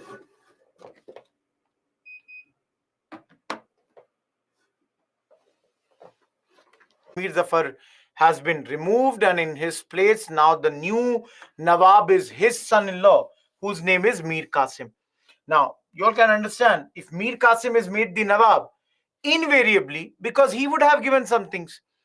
Britishers are not their relatives that they will make Mir Qasim the next Nawab. So he would have given some things to the British. That's why he has been made the next Nawab. So British need only two things, either land from where they can get the revenue or directly the money. So for example, districts like Bardhaman, Midnapur, Chittagong were given to the company. Similarly, 5 lakh rupees was given to the company that you are fighting a war in South India. So for your war efforts, we are giving to you this. Great, Chandrajyoti. Third, half of the share of the Chunam trade that came from Sylhet district was also given to the company. Chunam, those who don't understand, chunam is basically in whitewashing, we use that to whitewash the walls. Chuna, lime. So the chunam trade, whatever money will come, half of that will go to the company. All dues paid off. That is, if there is any money which was pending on the company, it was now paid. Everyone, can you see the Britishers are having a lot of profit? No, it was given to the company, given by Mir Qasim. All these, Sylhet is a place now in Bangladesh during independence, partition time. It decided to go to Bangladesh. So Sylhet is that side. Now, guys, if you understand about Mir Qasim, he was a able as well as competent leader. He was a good leader and wanted that the misuse of dastak to be stopped. He was like that this misuse that is happening, this should be totally stopped. And when he could not do this, he abolished all the inland duties at that point of time. Now, please understand, guys, some of you may have confusion here in second and third point. Understand, Mir Qasim is a very good leader. People say he was an able leader, competent leader, better leader. And that's why he understood. He thought that I have given already so much to the British. Now the British should stop the misuse that they were doing. They should stop this misuse of the dastak which was given to them by Farooq Sher. But when he wanted to do this, the Britishers simply did not oblige him. And that's why he decided to abolish all the inland duties at this point of time. His idea was, this way the British and the Indian traders will now be on the same front, on the same place. Even transferred his capital to Munger. Guys, those who are from Munger would know it. In Bihar, you have a district called Munger. So he even transferred his capital to Munger, thinking that if he stays away from the Britishers would disturb him much less at this point of time. They will not be able to disturb him. And that's why he wanted to stay away from them. This way, Mir Qasim was operating. But the problem is, all of you, tell me, will the British hunger end? Will the British be happy with only this much? No, they want more. And when Mir Qasim did not do, and when he tried to do these things, he was like, let's be prepared for a war. So, I'll take new slide. Guys, a series of battles started between Britishers and Mir Qasim, and he lost every time. He lost every time in these series of battles. And then he went to, please see here the name, Shuja ud Dawla. Everyone, who is Shuja ud Dawla? Nawab of Awadh. He went to Nawab of Awadh, and along with Shah Alam II, who was the Mughal emperor, he made an alliance with these two. And guys, I should add plus Mir Qasim, they fought against British on 22nd October 1764 at Buxar. Who will win this battle? Everyone. They are victorious. And please understand, no cheating this time.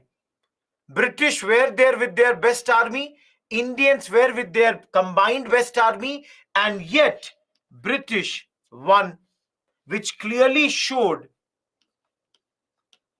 superiority of British army over Indian army. Guys, they are simply better than us. That's why they have been victorious. These two people, after the loss, both of them surrendered. There is nothing else that they can do. As far as this man is concerned, he ran away. He fled from the battlefield. He moved away. So at this moment, you can see two people have surrendered. One has gone away. And guys, those who have surrendered, they will do what? All of you, those who have surrendered, they will do what?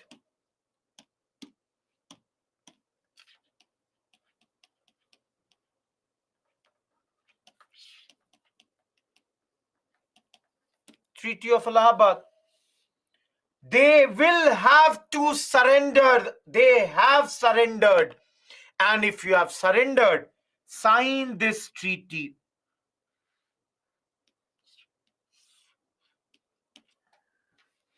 Under this treaty, Shuja and Shah Alam. Okay, I should write when it happened. August 1765. Guys, under this treaty, both the people, they will have to give something. Please listen to me very carefully. Shuja gave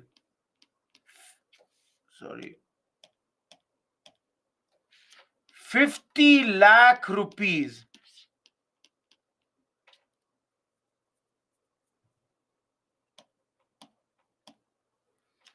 to the English. Guys, this is basically what? Fine. War indemnity. Number 2, Shuja has to maintain British forces. All of you, what does this mean? This means that the army is of Britain, but who will pay it to them? It will be Shuja who will be paying for this particular army. And the third thing, Nawab Shujauddaulah surrendered Allahabad plus Kara to the Mughal Emperor Shah Alam II Yashushti. All of you, within a minute, I'm going to tell you why Nawab surrendered this to Shah Alam II. Within a minute. Everyone, are the terms clear? All of you, what the Nawab has to do, is this clear? Now, please understand, why was it surrendered to Shah Alam? Because he was taken in company's protection. That is, he was told, you will now live in our protection. And where will you live? He was told you will live in Allahabad. He was told that you are now going to live in Allahabad. Last but not the least, Bengal, Odisha, Bihar, their Diwani was given to the company at this moment. If anyone doesn't understand, Diwani means power to collect taxes. All of you, now it is the company which will collect taxes from all these areas.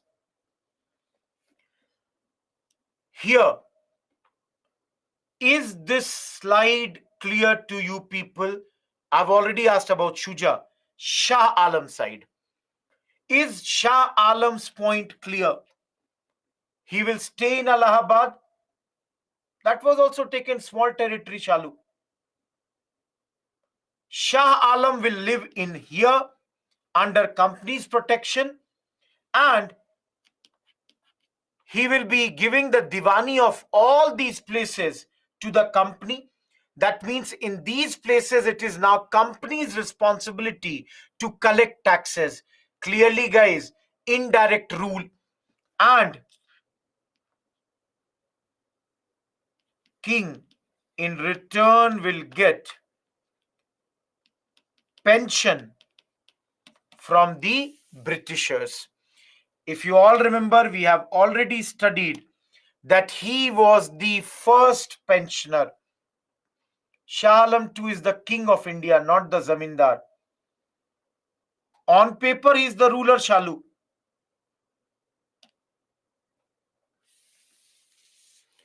Guys, now two questions.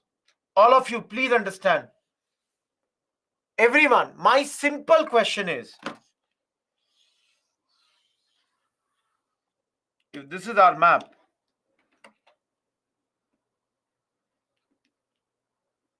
Bengal indirectly they have got. Why didn't they take Awadh also? And my second question is, why did they keep the king in their custody? Two questions. Why did they not take? Absolutely, Shilpa, you are correct.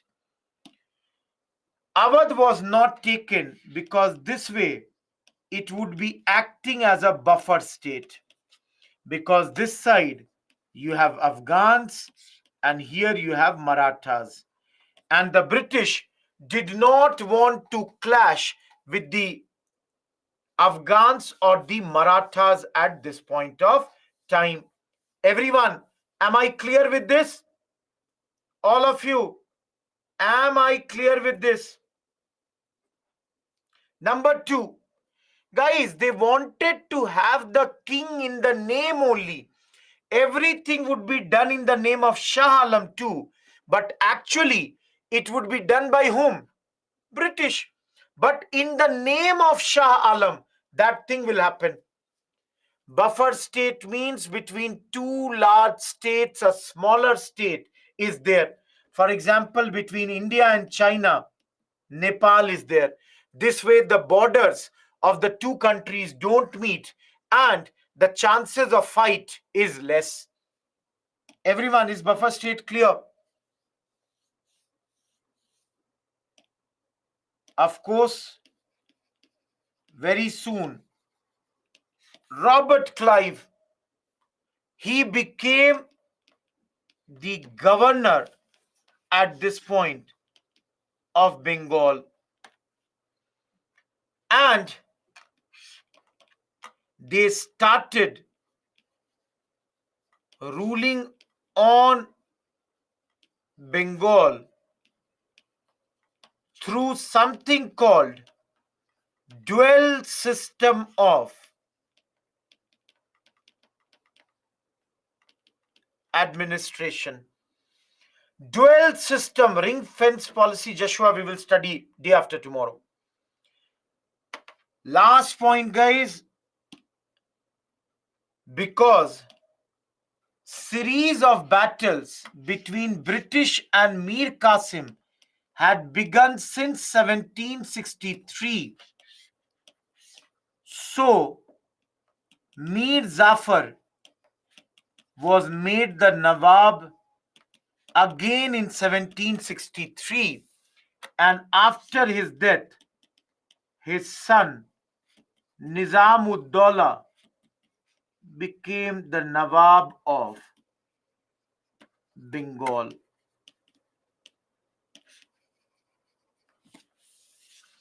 Okay, guys, we are done with Bengal. We are done with Bengal. Dual system is Mayank Wadhwani. Awadh is a protector, is a buffer state now between Bengal and the Marathas and Afghans. Sinchina, I told you, buffer state. Otherwise, the Britishers may have to fight with Marathas and the Afghans. Any other query? Sejal, the Britishers made him the Nawab. They did not have a better option. I have not gone into that, Vishwajit. Mir Zafar is there only in Bengal. Hema Kirtika, please see this. Dual system we have not gone into. Those who are asking the previous slide. Tejas, at this moment, Shah Alam is the first ruler to get the pension from the British. Tawfiq, yes, he's in their custody. I have not taught dual system right now, don't ask me. Subramanya, we have already said by now the Mughals are in decline. Satyam, the dual system of rule, we will study it later. Shreyansh, it is under their control. That's why they have kept him over there.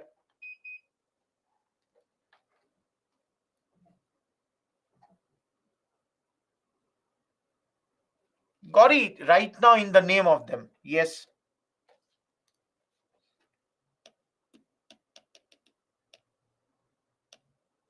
I will do dual system of administration later. Don't worry. I have not done it. Don't worry about this. 3 slides is pending. I'm coming to Anglo-Mysore wars. We will discuss this 3 slides again later. Bengal is done, guys. Second topic of the day is covered.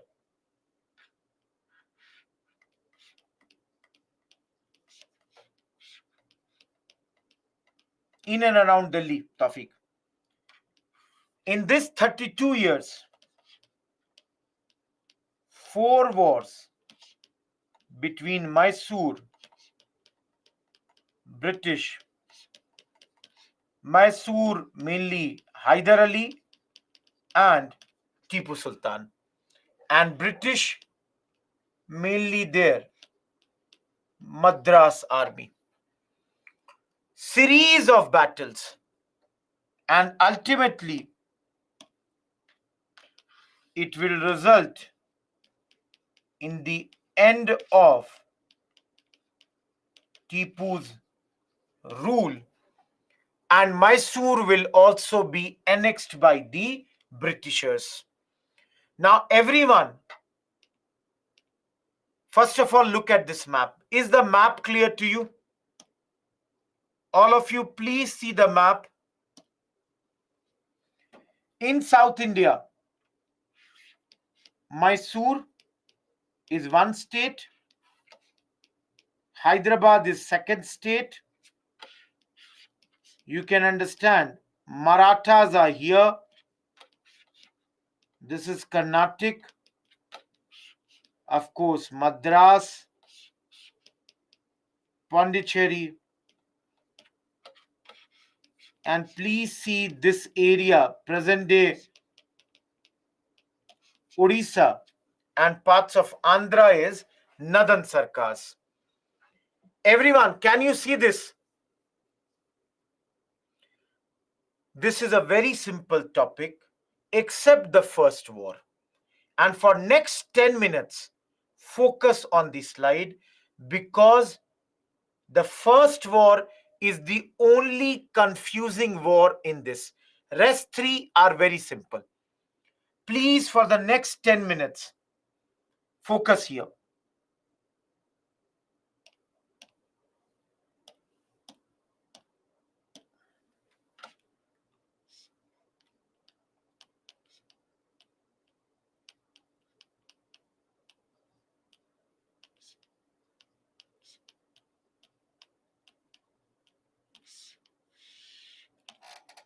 Guys, there are 2 parts of the story. Okay, a lot of you are asking the page number. Guys, use, some things on your own also. Think about this. The page numbers are 72, 73,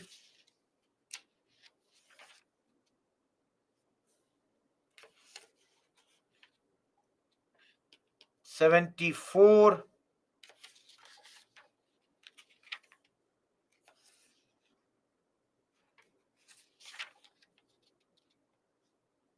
78, 80.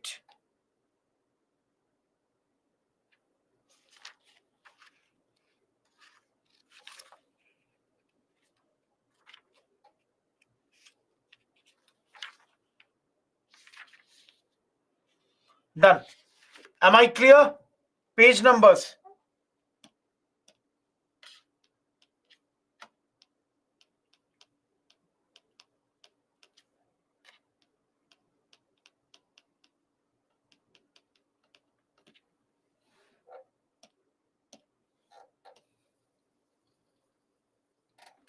Everyone.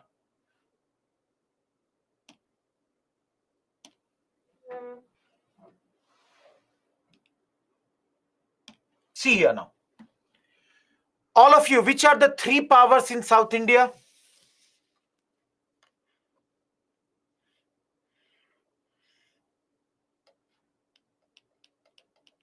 Nizam,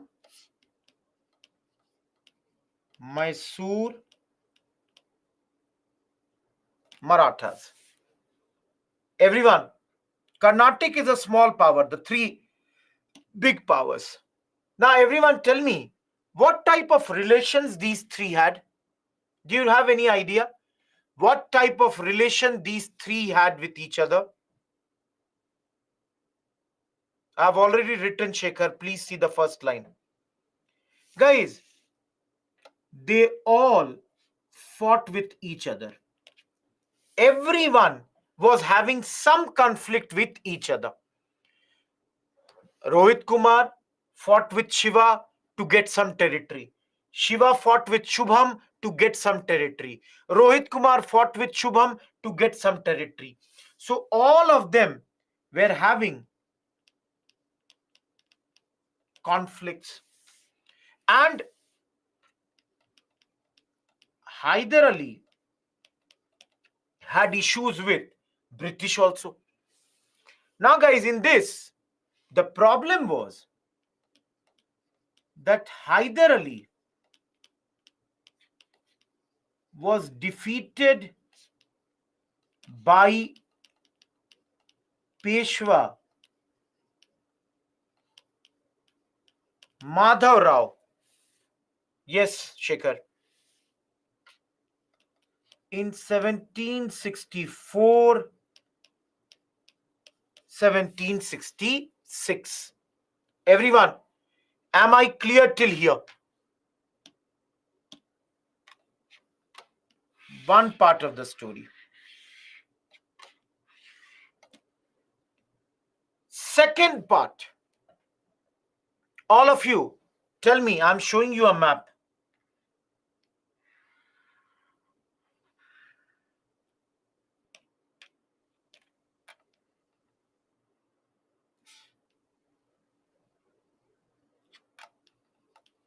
Britain has Madras and Britain has Calcutta.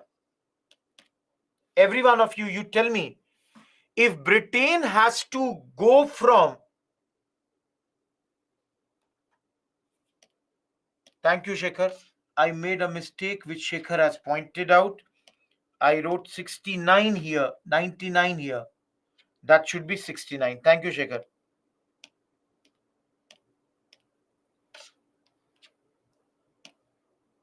All of you. Pranchi, we will study Marathas tomorrow. Peshwas are the rulers here. Right now, simply understand Peshwa Madharao is the ruler of Marathas. Simple. Tomorrow we will study later. All of you, my question is, if the Britishers have to travel from Madras to Calcutta, how will they travel? All of you, how will they travel?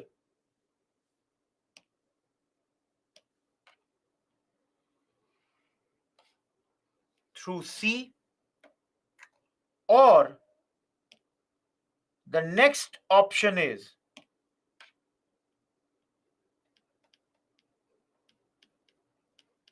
land. But guys, the problem is this land is known as what?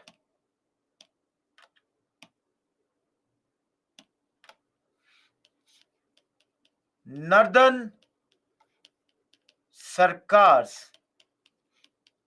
It belongs to the Nizam of Hyderabad. Getting my point, guys? So the British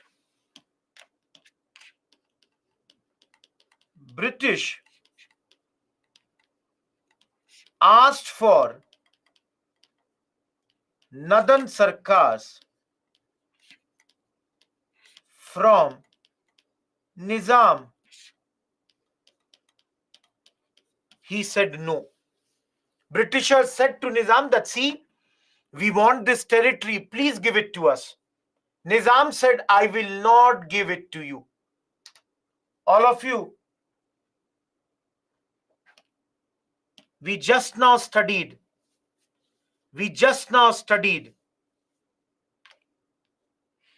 where is Shah Alam? All of you,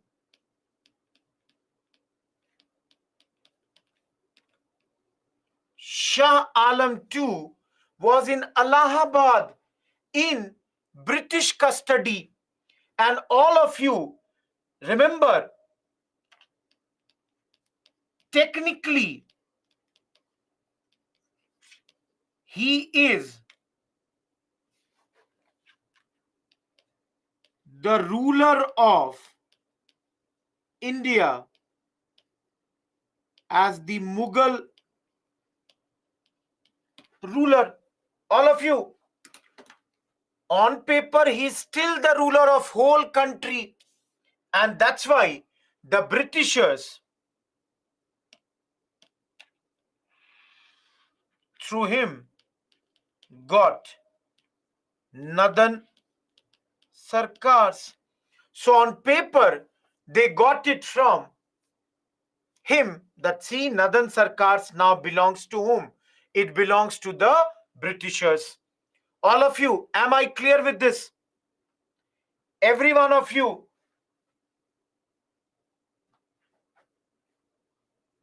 Not needed, Neha. Now understand the second part of the story.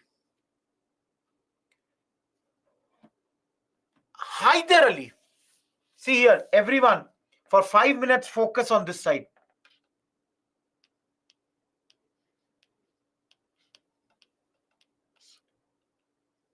Hyder Ali had bad relations. Nizam said no, then what? They got it from the Mughal ruler. Mughal ruler is the boss of Nizam because he's the ruler of India. Mayank Wadhwani and Sandhya.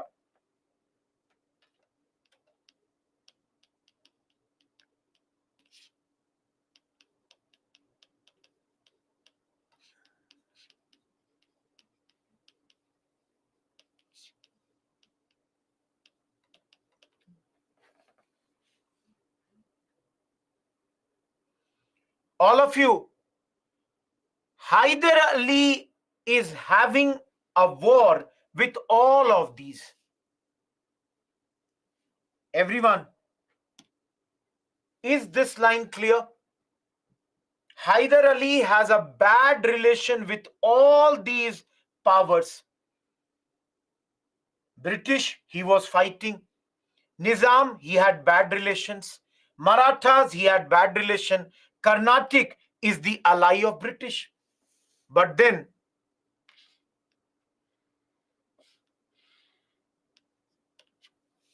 he uses diplomacy. How diplomacy?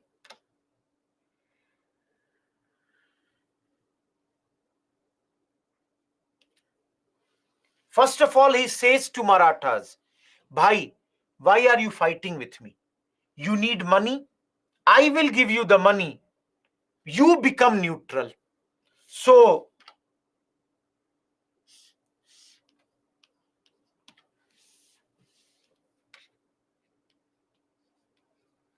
Hyder Ali now versus British plus Nizam plus Carnatic.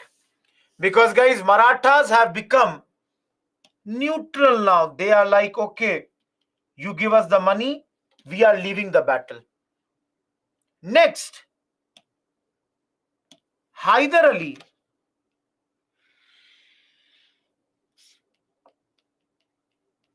persuades Nizam. He says, Bhai, why are you fighting on their side? Come on my side.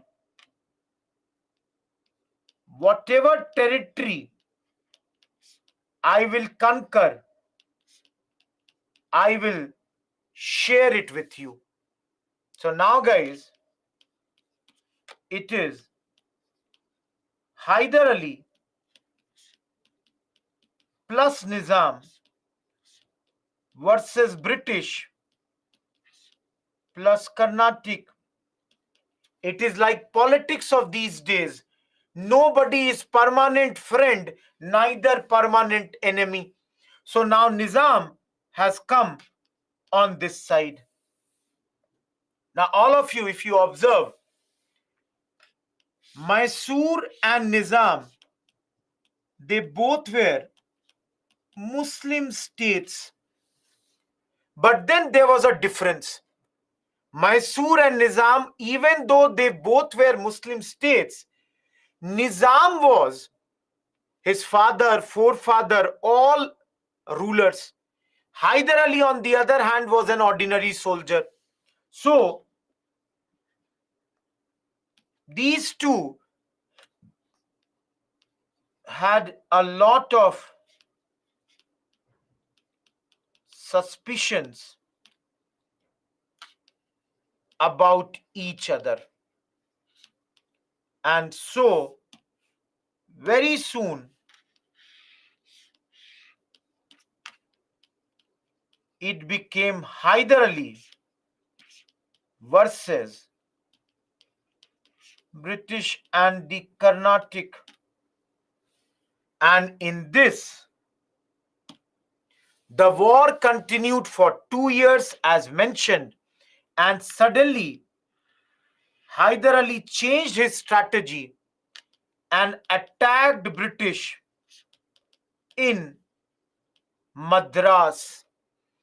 And this attack forced British to sign Treaty of Madras. I will tell about the treaty in a minute. Everyone, in simple words, can I say that in this war, because of the different time, a lot of changing of alliances took place? Everyone, can I say this? That a lot of changing of alliances at this moment had taken place at this point. All of you, is this war clear to you? Everyone, only treaty is left, which I'll explain. And only one point of the treaty is also important. Everyone, is this war clear? Yes, Shalu. Nizam left the battle, Ragini. He became neutral. See, this is the only confusing war. And everyone,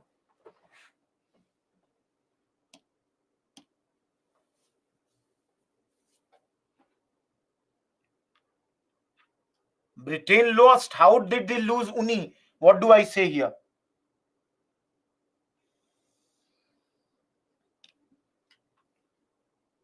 No, Chitturi, when did I say that? Carnatic's Nawab. Treaty of Madras, Himani. Pranchi, because they had differences, because they were given money, Pratima. All of you, under this treaty, everyone understand the most important point, and I'll write in the next slide only so that there is no confusion only. Guys, under the Treaty of Madras,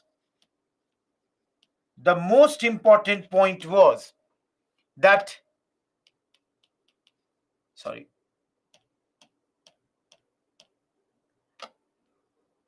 Britain would help the Mysore whenever the need.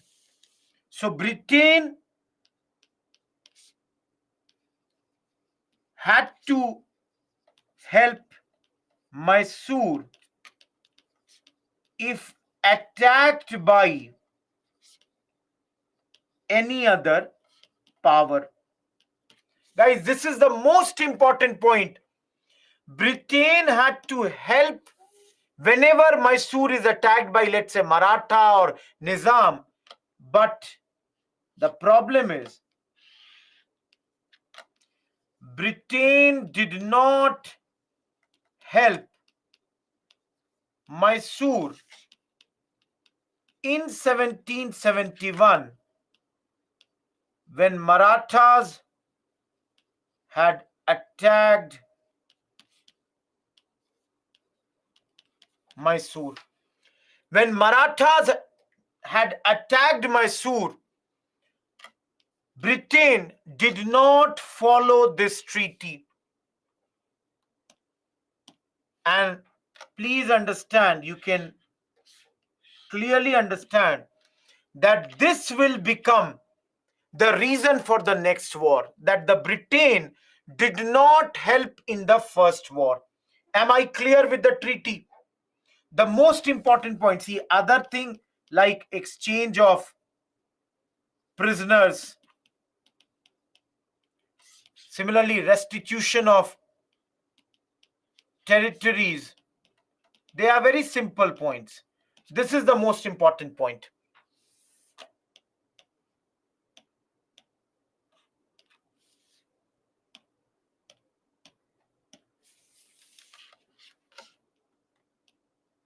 Second Anglo-Mysore War, 1780 to 84.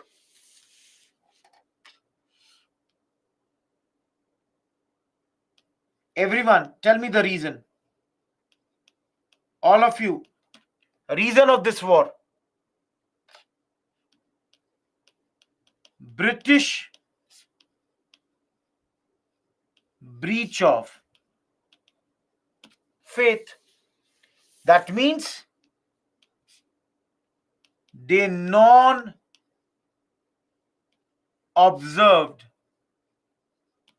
Treaty of Madras. The fact that the Britishers had betrayed is one reason. Number two, everyone, anyone, can you tell me what is the major event happening in the world at this moment? Anyone, can you tell me what is the major event happening in the world at this point of time? Absolutely, Vetshri, you are correct. American War of Independence. Now, if you all have idea, American War of Independence, and in this, again, Britain versus France was going on. Britain was fighting France, and under this, Britain attacked Mahe. All of you, where is Mahe? Everyone, where is Mahe? Everyone, Mahe is in Kerala. Please see the map. Okay, this side. Please see the map. All of you see here. Mahe is here. Maybe it's not visible. Mahe is here in Kerala. And you all can see it is lies under which state? Mysore. So guys, the fact that the Britishers attacked Mahe, which according to Hyder was his protectorate, became the reason for Second Anglo-Mysore War. Everyone, are the two reasons clear? All of you, are the two reasons clear?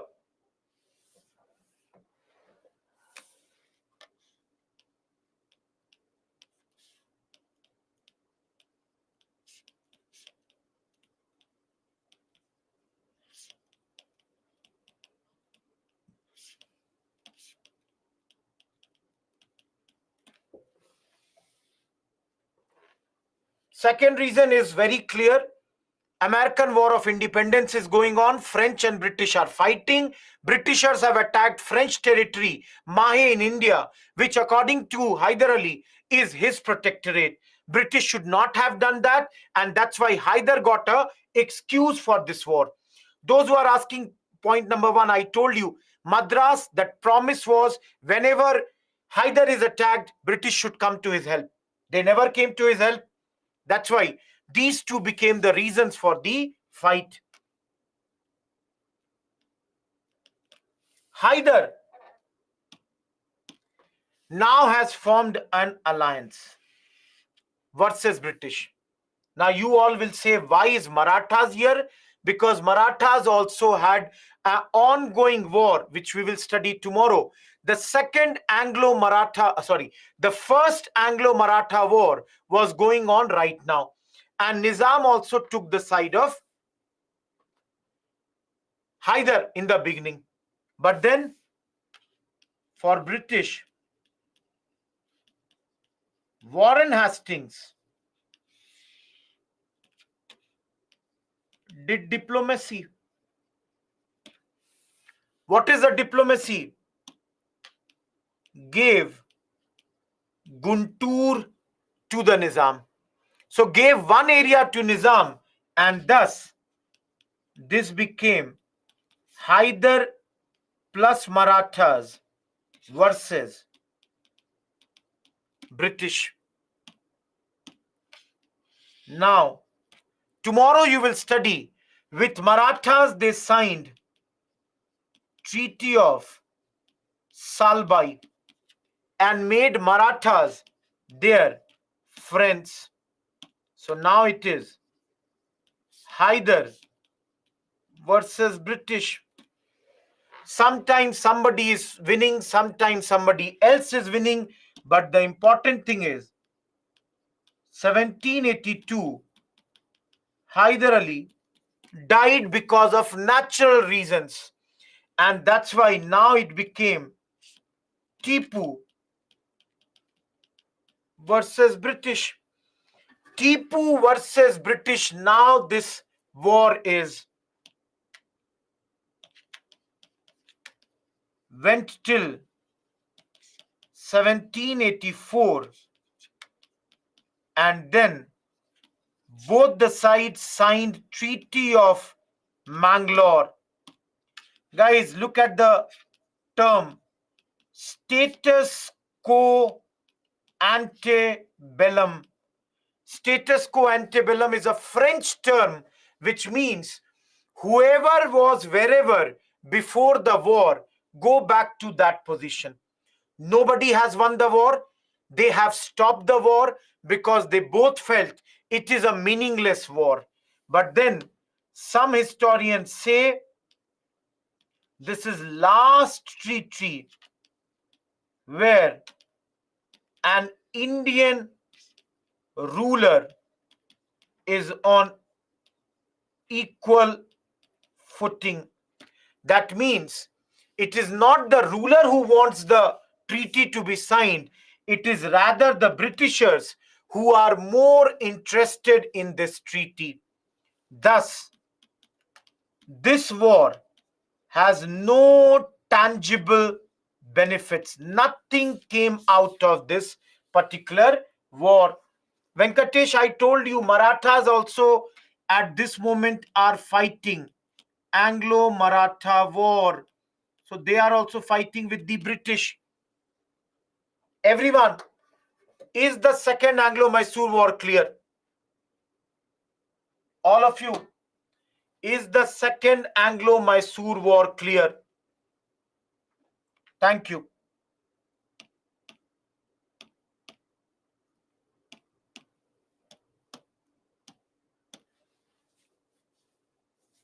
Yeah, but Shalu, here they are fighting. So why would they be protectorate anymore?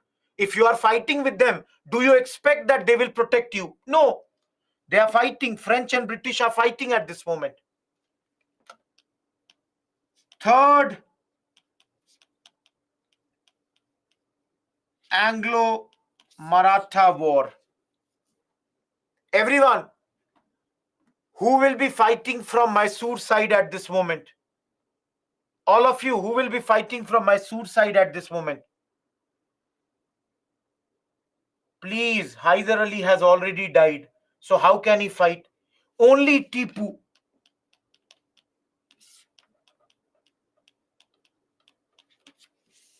Tipu versus... Oh, I wrote Maratha. Just let me clarify.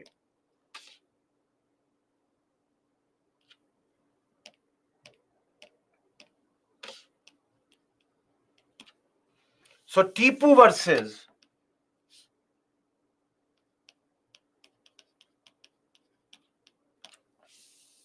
everyone.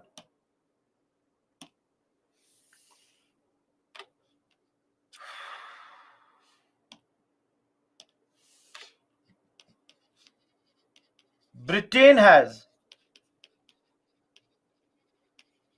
a ally, Travancore.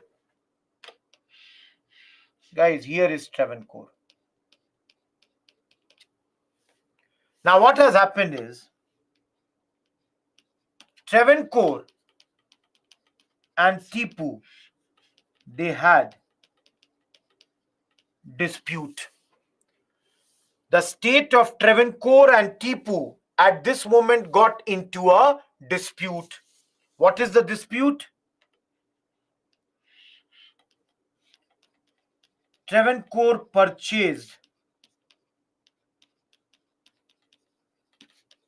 two places from Dutch in Kochi state. So in Kochi state, there were two small places which were under Dutch and they sold it to Travancore. Tipu felt that Kochi was under him. It was his feudatory. He was the feudal lord of Kochi. So Tipu thought that Kochi should have come to him, not gone to Travancore. So Tipu thought this is his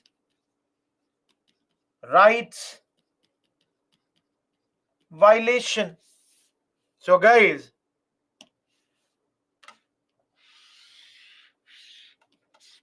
Tipu attacked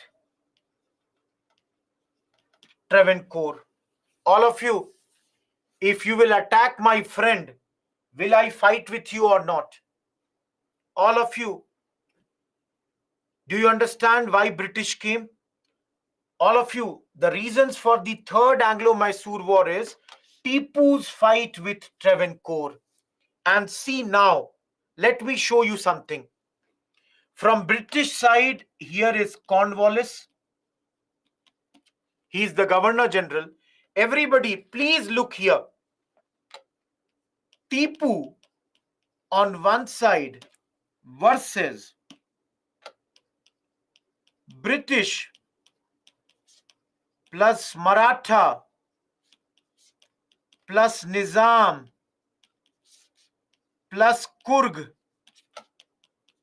plus Travancore plus Carnatic. All of you, who will win? Think about this. Who will win? Second side. Tipu has been attacked from everywhere. Every side he is attacked.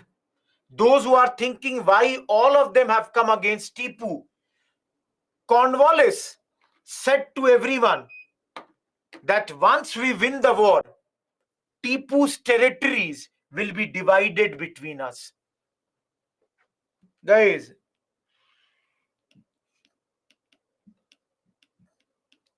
embarrassing loss. Very, very bad loss. How bad? Lost half of his territory. Fine of 330 lakh rupees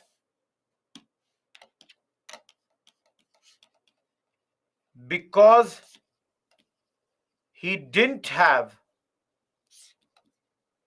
this much money. His two sons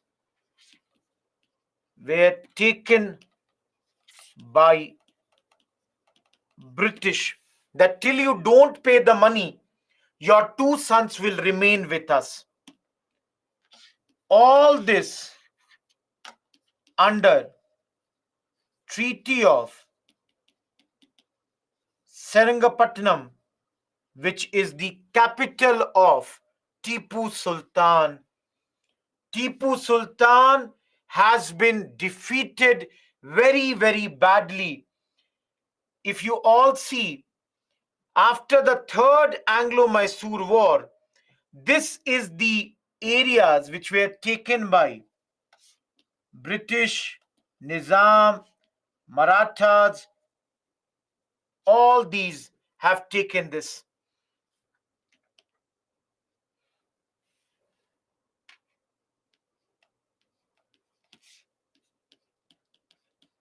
Tipu has suffered a prestige loss at this point of time. All of you, is the Third Anglo-Mysore War clear? Everyone, is the Third Anglo-Mysore War clear?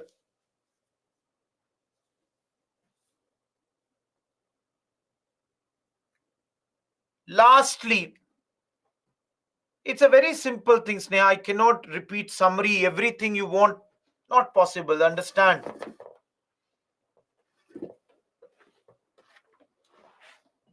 Tipu attacking Travancore led an attack on him where he got defeated very badly, had to sign a humiliating treaty, and as you can see,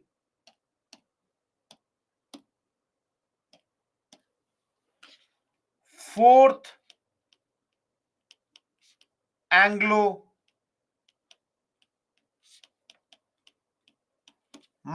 War in 1799. Tipu will lose very badly.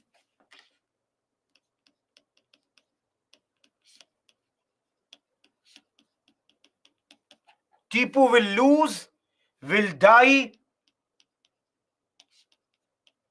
His territory will be further reduced. Everyone, why this war? Cause. The cause is his alliance with French was seen as a threat by the company. This was seen as a threat by the company that French and Tipu, they are friends. East India Company asked Tipu to sign subsidiary. Tomorrow we will study alliance. Tipu refused. Why did Tipu refuse? Treaty's refusal was on ground that it's better to live like a lion for a day than to live like a sheep for 100 years. This led to English plus Maratha plus Nizam versus Tipu. Important name. English side was led by Wellesley. Tipu lost. Tipu died. Mysore. Now the new ruler will be belonging to the Wodeyar dynasty. And with this, complete elimination of French threat in India. French helped, but then French got defeated. French had a small army here. They helped Tipu, but they got defeated. Everyone, very simple slide. Any doubt with the Fourth Anglo-Mysore War? Which that's a wish. Any doubt with this slide, guys? Very simple slide, yet any doubt? Anyone? Yes, Shalu, I said. How many times do you want? French are done. Satyaprasad, nothing left of them. Venkatesh, this is a dynasty which will rule Mysore after this. Even now, the rulers, whoever they are, from here only. Because Anjali, see this. Everybody was given the territory of Mysore. After defeating Mysore, they all divided this territory. That's a dynasty name, Reshma. Ritika, not needed. Wodeyar, it's written Tehseen. Yes, Shiva. Subsidiary alliance we have not studied. We will study. Palak, it's Wodeyar dynasty. Zeba, they would be. Seringhapatnam Sahil. Venkatesh, question is not clear. Smita, question is not clear. Those who are asking, previous slide. Battle of Seringhapatnam, Himani. No, Mayank Wadhwani. Yes, Ganesh, so many times I said Tipu died. We are done. And guys, officially we are 3 hours late now. And now we enter into the 4th module. 4th module is here.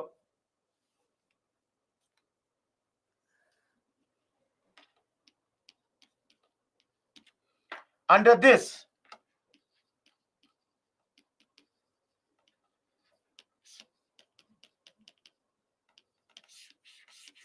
we will do subsidiary alliance and policy of ring fence. 3 Anglo-Maratha wars, 2 Anglo-Sikh war, and 1 annexation of Sindh.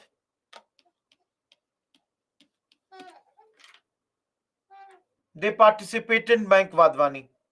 Please see the slide.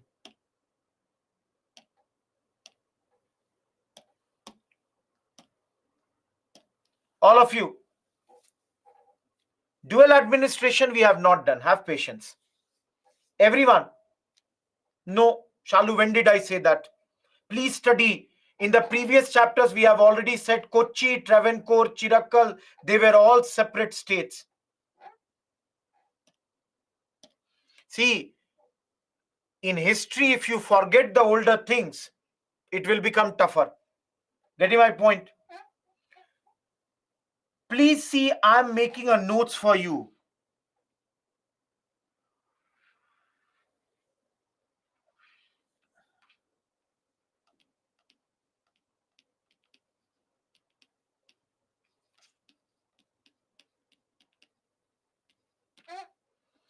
Subsidiary alliance. Heard about this, guys?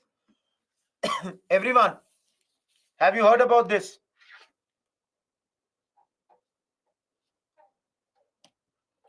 Let me show you the 5W method here. All of you see. Who brought it? Wellesley. When did he bring it?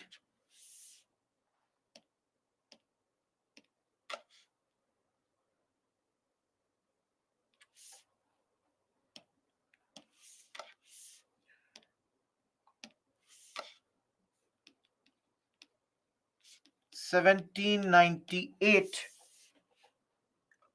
Now, why did he bring it? To eradicate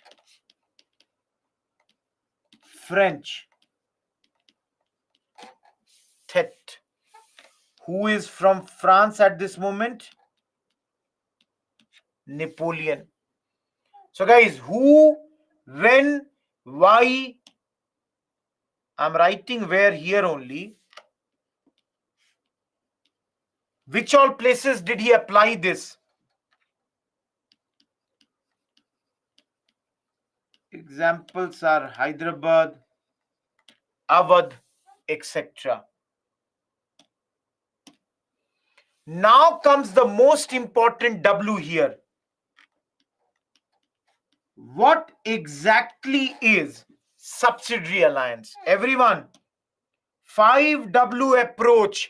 For the first time in this batch, I'm showing you. Let's make the second. What is subsidiary alliance? For 10 minutes, last topic, focus on this. See here. Under subsidiary alliance, any Indian ruler who signs subsidiary alliance has to accept the British forces within his territory and pay for them. All of you, is the first point clear? Each one of you. If you have signed this treaty, British forces will remain in your area and their payment will be done by you only. Number two,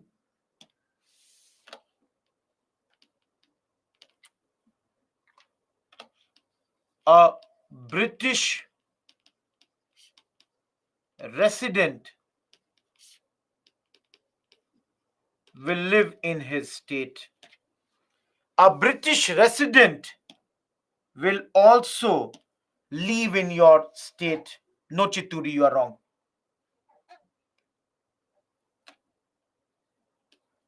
Third, no future alliances, neither declare war without British permission. Everyone, you will not fight with anyone without asking us. Neither you will form any treaty with anyone else without talking to us. Absolutely prohibited. Number fourth, no employment to any Europeans apart from British. That is, you will not appoint anyone in your place. And if already doing so, dismiss them. If you already have any other European, you should dismiss them. Clearly, they don't want any French or anyone who can threaten them to be in India. Fifth point, in case of a conflict, agree to resolution decided by the British. Whatever, if you are already fighting with someone, whatever the British decide for you, that is the thing that you will have to follow. Sixth, acknowledge East India Company as the paramount power in India. Guys, paramount means supreme, that they are the biggest power at this point of time. No longer, going to the Mughals, taking their permission. No, we are the biggest power at this point. Sixth, no, this is seventh, sorry.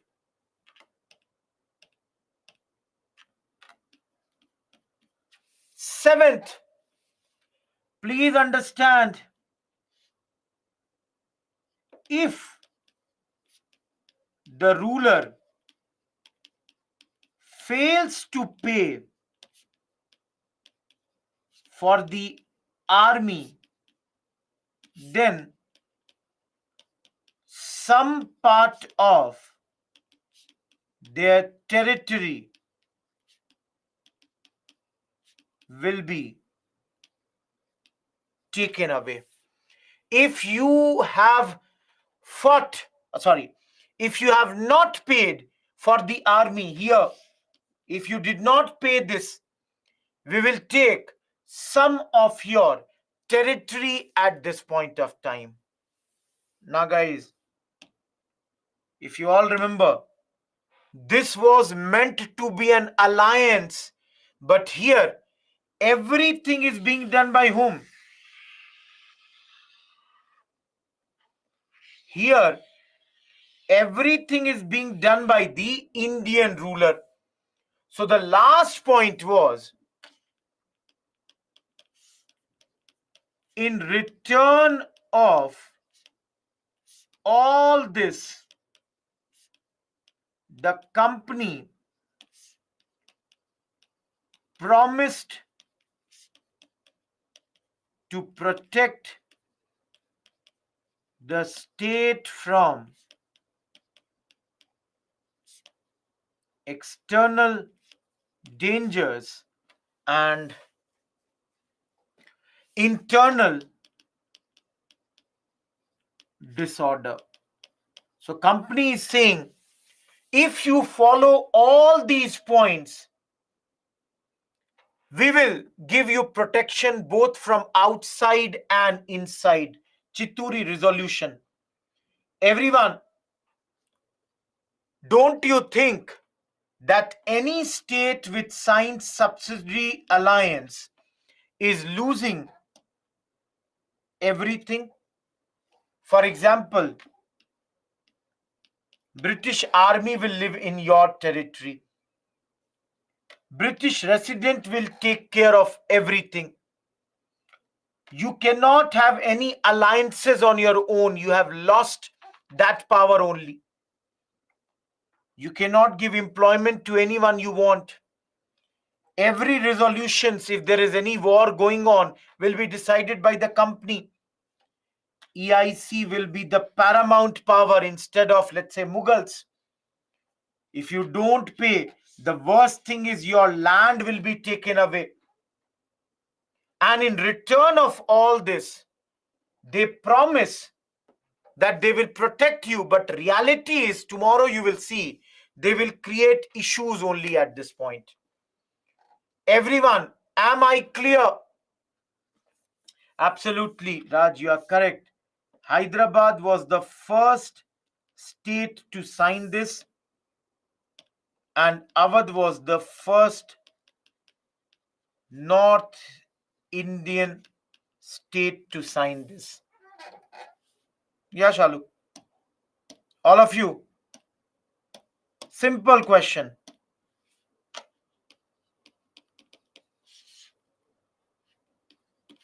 Write a short note on subsidiary alliance. 150 words. 10 marker. Everyone, is this clear? Everyone, this question is clear? Those who want the last slide is here.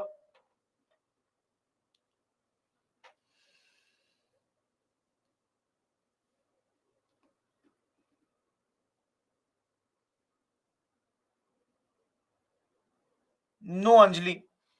Slowly and slowly, this way the territory also will directly go to their own, under the British only. Shalu, it depends on you. Can you remember all the words by me? Not easy. Those who want the question slide. Everyone, last topic for the day or the last slide. If you all remember, what was done after Buxar to Awadh? I told you, na, Awadh was not captured. Awadh was allowed to be a buffer state. You can see buffer zone. So Warren Hastings came up with an idea where they created ring fences which aimed at buffer zone between the company and the other territory. This way, Afghans, Marathas would stay away. So if you defend Awadh, basically you defend Bengal. The same thing which we saw in the Treaty of Allahabad. You will get some, military assistance, but then money has to be paid for that. So in simple words, one of the first points of subsidiary alliance had started through this policy of ring fence, which in real sense was developed after this subsidiary alliance was developed by this man, Lord Wellesley. Initially was not interrupting, was not interfering, later started to interfere in the private matters of the Indians or in their state. Guys, tomorrow you will see that all the Marathas like Peshwas, Sindhyas, Holkars, they will also sign this subsidiary alliance after the three different Anglo-Maratha wars. Tomorrow's topic would be Sat, otherwise they will fight with you like they did with Tipu. Tomorrow we will study the rise and the fall of the Maratha power.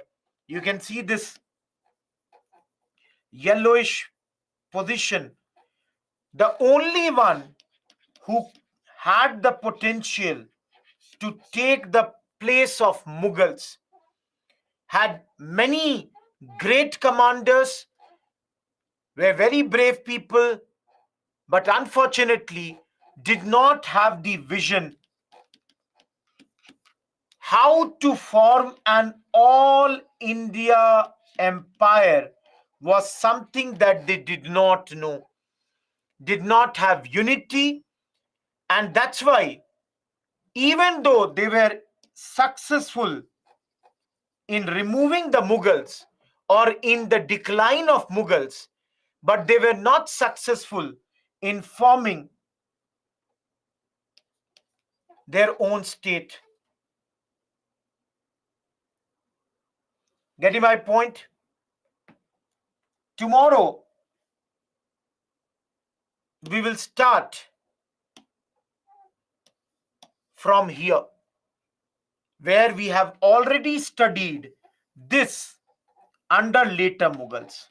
If you all remember, we have studied that Shahuji Maharaj, the grandson of Chhatrapati Shivaji Maharaj, had been in jail of Aurangzeb for the last 18 years. After he is released by Aurangzeb's son, Bahadur Shah, some people say Bahadur Shah wanted to release him because he knew that when Shahuji Maharaj will go back to present-day Maharashtra, that is Maratha areas, there will be fight between Shahuji and his auntie Tarabai, who has been ruling in this place for the last many years. And this way, when the Mughals are busy in their own internal battle, the Marathas also would be fighting at that point of time. So guys, tomorrow we will start with the family tree of Marathas, complete Marathas tomorrow, complete the portion of your Sikh. We will do PYQs tomorrow. Everyone, whatever number of questions have come from these 4 chapters, we will do that tomorrow. Last but not the least, the good thing is the tough areas of history will end tomorrow. And we will enter into the easier portions. We will enter into the easier portion, that means economic impact, where we don't have to learn a lot. All that will be done tomorrow. With that, those who have no question, you can move. Those who are already started to write, thank you, thanks a ton, goodbye. Give me some time. Don't repeat your question. Let me answer your question.